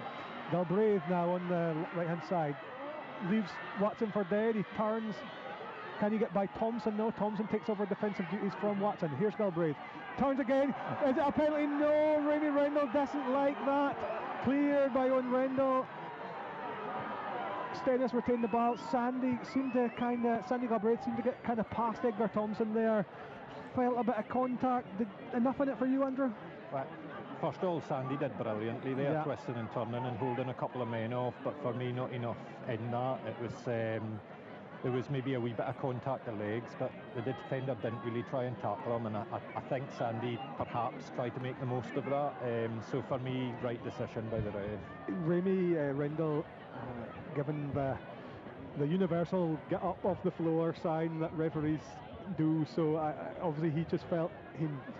I certainly don't think he'll be accusing him of diving, but he just felt he maybe made the most of the contact as you touched on there. No, I certainly wouldn't say he dived, because there was contact, but not enough for a foul. Here's Toby in midfield, lays it off for Marcus Moore, the overlapping right back, and I think he's got the goal kick, yes, because that was a good tackle by Owen Patterson, the left winger, tracked his man all the way back and got the just rewards by the fortunate touch of Marcus Moore on the way through. Nicky Watson, left back.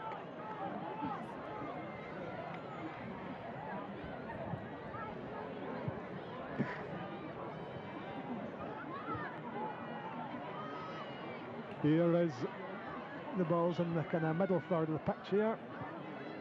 Well, Bradley, is he fouled in the process? No, Raymond Rendell's not worried about that.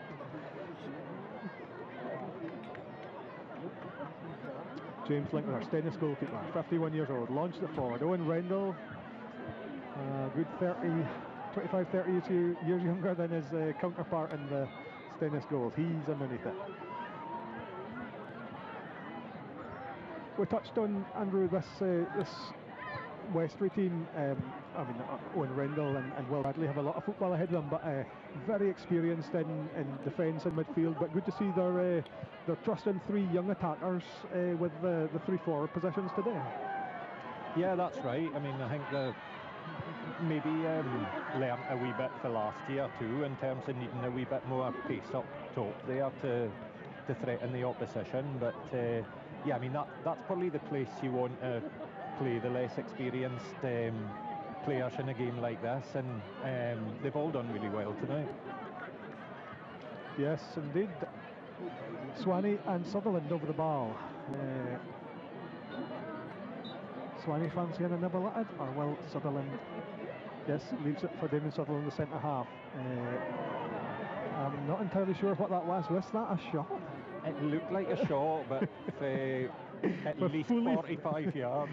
So. I mean, it was just right on the edge of the centre circle, which is an incredibly ambitious. I'm not sure if that's. I think if I was Stephen Tulloch, I'd be offended by somebody taking a shot for that. But Damien Sutherland maybe should have left it for Swanee there after that interesting attempt. Certainly does have a good left foot on him, Damien, but that was ambitious to say the least. Ambitious. Caught under Kyle Harkness's feet, but robbed by Craig Swaney. Craig Swaney emerges well. Will he look for Joe Moore? He looks for Max Linklater. Max Linklater, will he outmuscle Risbridger? He will not. Risbridger using all his experience. Will he? I thought there might be a foul there, but Raymond Reynolds has obviously thought it was 6 of one and half a dozen of another, which I think it probably was, to be fair. Yeah, good to see Max giving Risbridger a wee bit of his own medicine there. That is very true. Really determined battling. That's impressive there. I think he just slightly miscontrolled the first ball actually, but it gave the defence a bit of a problem. There we go, and that will be a corner to Stenness. I think they're first of the second period, so a bit of encouragement for Stenness. Is Swanee, I was accusing him of being left-footed. Looks like he's going to take this one with his right, surrounded by the fans in this near corner here. Into the box it goes. Looks like a nice ball. Aims for Toby, but whistle there for something? Yeah, not quite sure. Can't have been offside, so not sure whether it was a handball or something, or a foul. Could have been that, yeah, because the two Stenness boys jumped together, and I wonder if they weren't speaking to each other, and maybe the ball's come off one onto the hand of another, possibly. It looks like it's certainly a free kick to Westray. Nicky Watson doesn't go long, leaves it, plays it off to Edgar Thompson. Edgar Thompson, sloppy ball in the middle, but Will Bradley does enough to come out with it. Up and under from Risbridger to Connor Harkness. And Merriman does well to recover there, because that was something out of nothing. James Linkler can't keep it in. It does go for a Westray corner now. Yeah, long ball, and Connor was obviously onside, and maybe the defence caught just sleeping slightly again. No sure. Caught napping slightly there again. Westray corner nonetheless.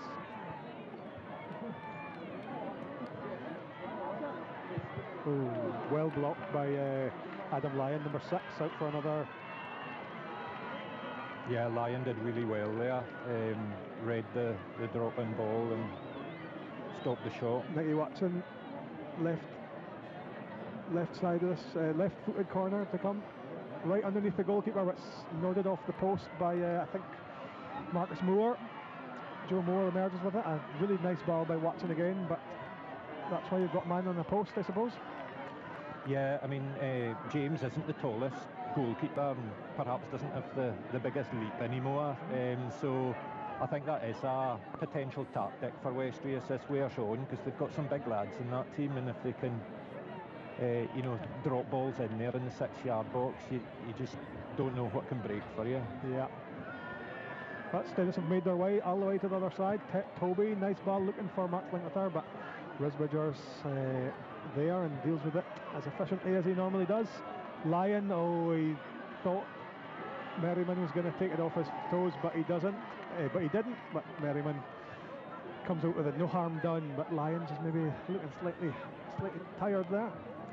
Great defending by Merriman there, so to read it and then just turn the attacker and start a fresh attack for Stenness. Yeah, he did really well. Here we go. Is there a change coming here? I think there might be. Erlen Risbridger comes off for number 12, James Sitter. I wonder if there'll just be a pretty bit of a shuffle here. Looks like Johnny Draver's going to come wide right, and James Sitter will sit in the middle of the park for Westray. So Westray make their first sub of the evening. Sitter for Erlen Risbridger. Erlen full of running, but never quite got a chance to impose himself in the match. No, I think, I think he had a good game. I think he worked really, really hard for the team there, both attacking and defending, but he probably never created too much for the team. A good battle with Andrew Harold in this left back. Very much, yeah. Even Stevens, I think. It's an interesting switch, because I would have thought that Westray wouldn't have really wanted to change anything in the middle of the park, but I suppose it gives a different option down this right-hand side.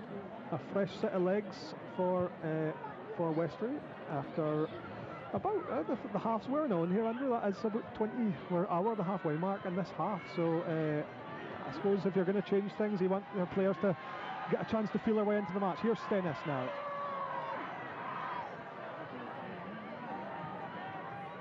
Yeah, I mean, a goal now really puts the cat among the pigeons for either team. You know, it starts to get to the stage now where both teams get a wee bit desperate not to lose it. Yeah. And it becomes more about no making mistakes than creating things. Yeah, well, like I say, that's 25 minutes gone in the half, and 20 minutes to go.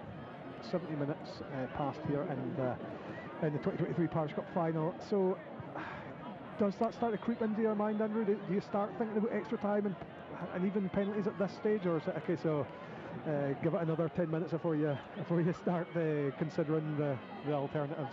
I think probably a few more minutes, yeah, but I think, you know, definitely when in a tight game, doesn't matter whether it's a Parish Cup final or no, there'll be, especially some of the less experienced players, you know, they're desperate not to make a mistake, and that can start to influence how they play. There's Draver on that right hand side, had a good game in the middle, but he's laid it off for Seater. A sloppy ball. Linklater looking for his right winger Galbraith, but nowhere near getting him. Nicky Watson's now on the left hand side. It's a chance to step over the halfway line. Looks for that channel again, but can't clear the Stenness right back Moore. I suppose by putting on Seater now, you're giving him a chance to feel his way into the game rather than in the last 10 minutes when things can be frantic.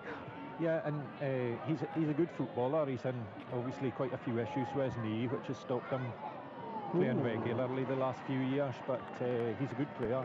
A speculative cross by Kyle Harkness there, just had to be tipped around the post by Linklater. It was making its way into the top corner there, and Linklater deals with it, makes it safe, and Watson will take the corner kick.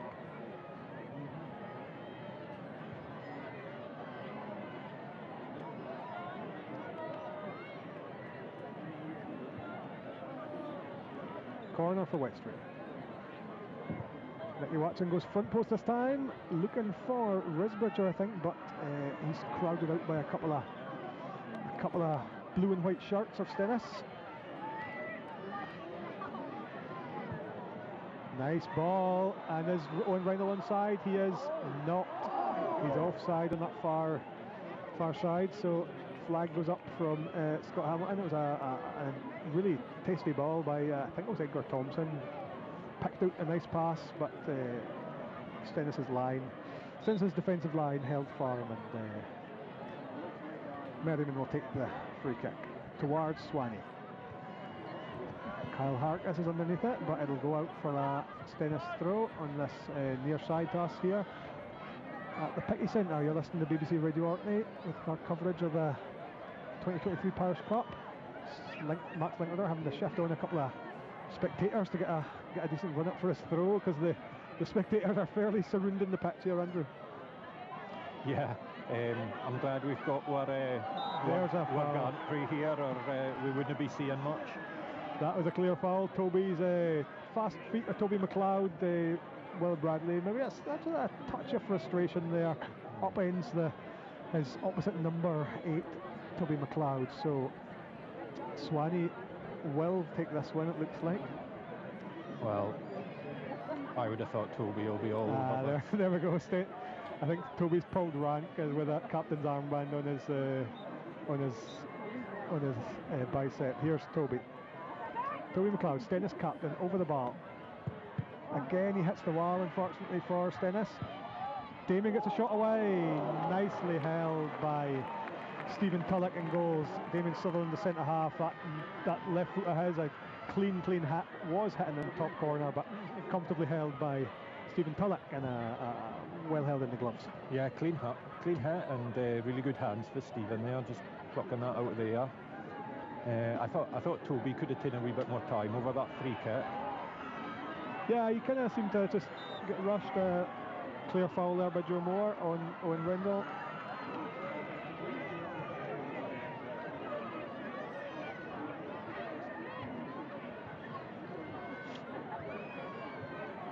couple of pretty niggly fouls coming into the game. I suppose that legs started to tire under.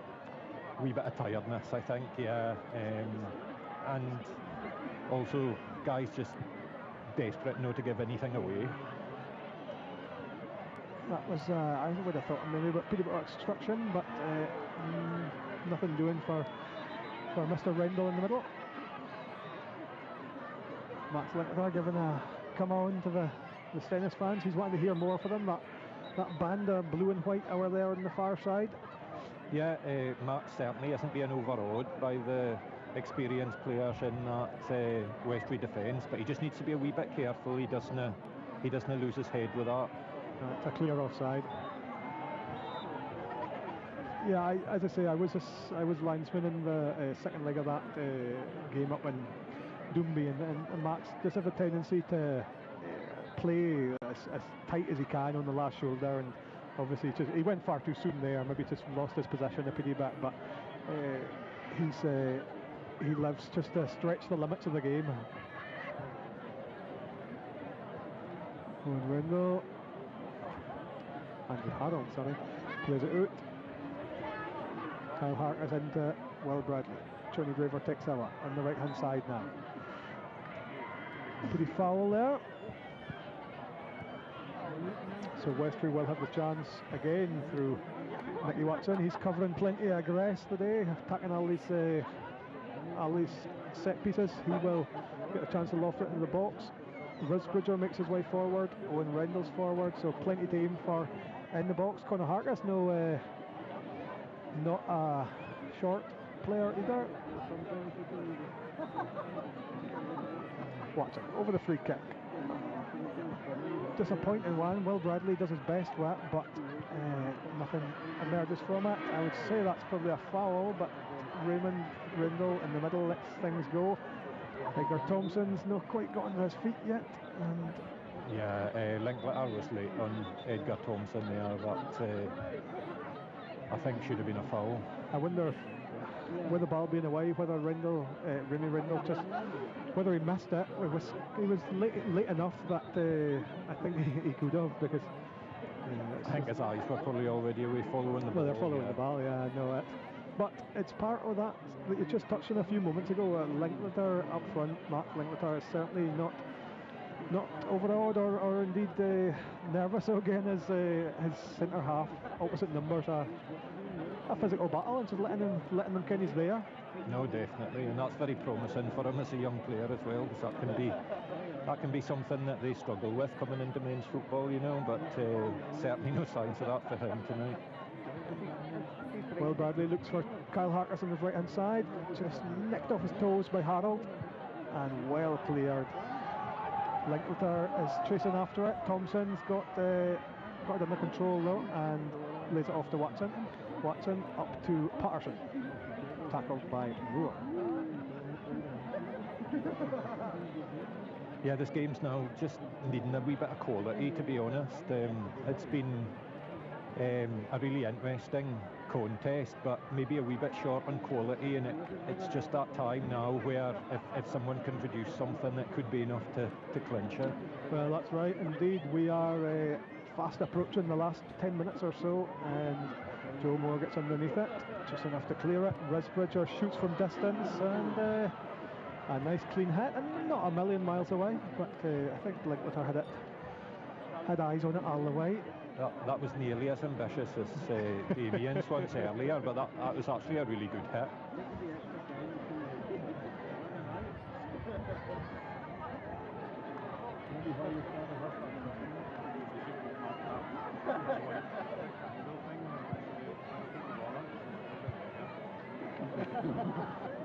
Damien Sutherland stronger than Draver there. Westray throw. Owen Rendell goes early, looks for Harkness, nods it on. Can Will Bradley do something with it? Not quite clear by Joe Moore there. Still, and now he'll get a chance to play in his right back. But good to see Joe Moore not just clearing it, looking for his right back, but it was just ahead of him, and it was out for a Westray throw. Conor Harkness knocks it out with his shin. The game carries on.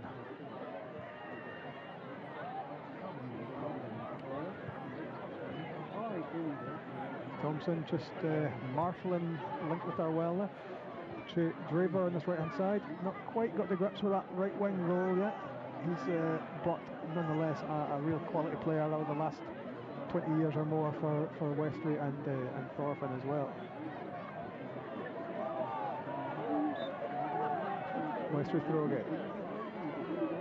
Yeah, I don't think the switch of Drever to the right hand side's really helped Westray so far, but still time to go yet. Westray have chosen to go through to their bench. I don't think there was any injury to Risbridge or Stenness had to go to their bench but difficult. Well, no, difficult's the wrong word. That's maybe unfair, but I'm not sure either team will be just rushing to make another change. They'll maybe just see how they're going with the next 5 or 10 minutes. And Westray still got 6 subs, so do Stenness, but Stenness, I would say, it would be fair to say the players they've got left on the bench is a mixture of youth and experience. Very experienced bench. Stenness have Stuart Moore, Tony Law. Here we go. Good save by James Linklater. Really good save. Something out of nothing there, Andrew. Westray found themselves in on goal. I think that is Connor Harkness again, but James Linklater stood up well to it, and Connor will be disappointed he didn't maybe do better there, but a real boost for James Linklater's confidence, because he's not had a massive amount to do, but he stood up, he blocked that one well. That was a huge moment in the game there. James came off this line and spread himself. Connor did everything right actually and just tried to lift it over him, but James had narrowed the angle really well, so potentially huge moment there. It was a really good chance, and that's in a tight game like this, those are the ones here. I'm not saying they can't afford to do it, but you don't want to be passing up chances like that. No, that's probably about as clear-cut a chance as we've seen in the game. I would say so. Harold up the line towards Linklater. Thompson clears with the left boot. Lyons underneath it, looks towards Moore. James Seater just showing all his experience, keeping Toby McLeod off the ball. Merriman, all he can do is punt it towards that band of enthusiastic Stenness supporters there on the far side.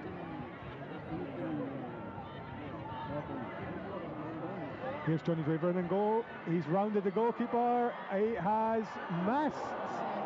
Another wonderful opportunity. It doesn't actually go out.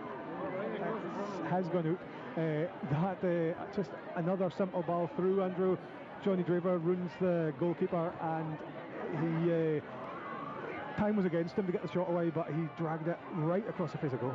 Yeah, all credit to Draver there. That was an excellent diagonal run coming in off this right hand side and giving the Stenness defence something different to deal with. You know, Risbridge very much stayed wide, and Draver, where probably not naturally wants to run into the middle, and did everything right again. Got round the keeper. The angle was just too acute then to slide it in.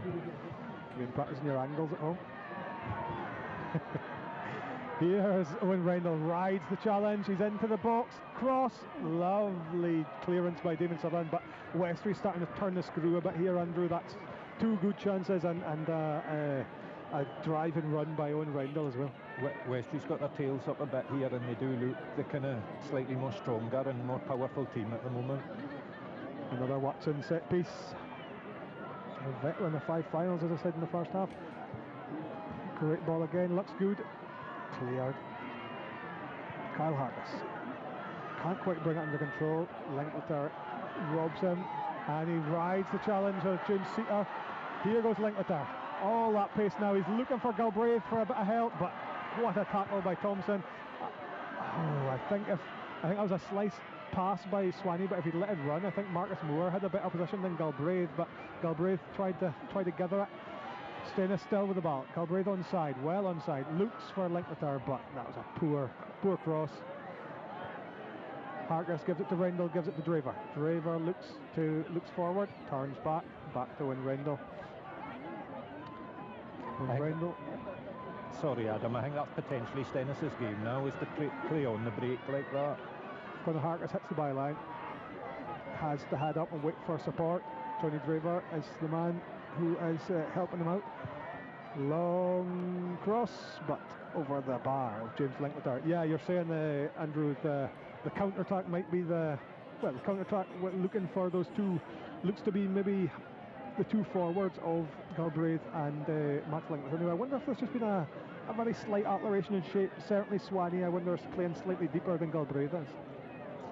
Yeah, it seems to be. It's maybe just how it looks at the moment. But yeah, it may be just a different type of player, and I see Galbraith there struggling now. That's not what you want to see.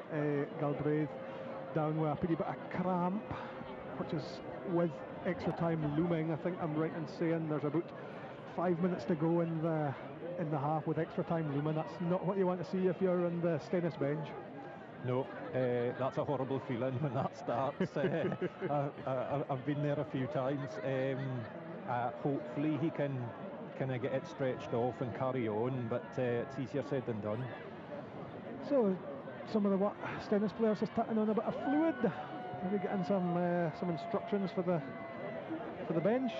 We are yes, as I say, 5 minutes away from full time at the moment. It's 0-0, so we would be going into an extra 30 minutes of extra time if there are no breakthroughs in the next 5 minutes. Looks like we're going to get a sub from Westray. I think that's Calvin Rendell coming on, and I wonder if it's Kyle Harkness making way for the substitute. I would wonder if that'll just be a straight swap, but I could be wrong. It has been known.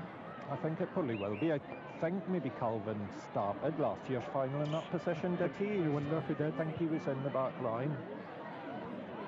Loads of room for Seeker in the midfield. The game's back underway. Galbraith has dealt with that cramp as best he can. And I think it's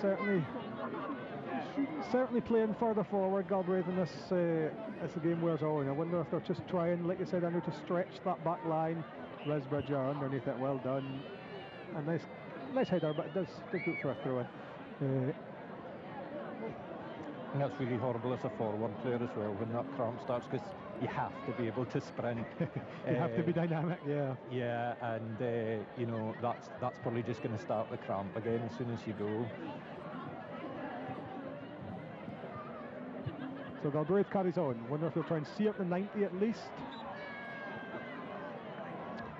Stenness' subs that remain on the bench: Ben Johnston, Zach Matheson, Andy Golightly, Graham Scott, Tony Law, Stuart Moore. So they will no doubt be warming up should we need the extra 30 minutes of time added on.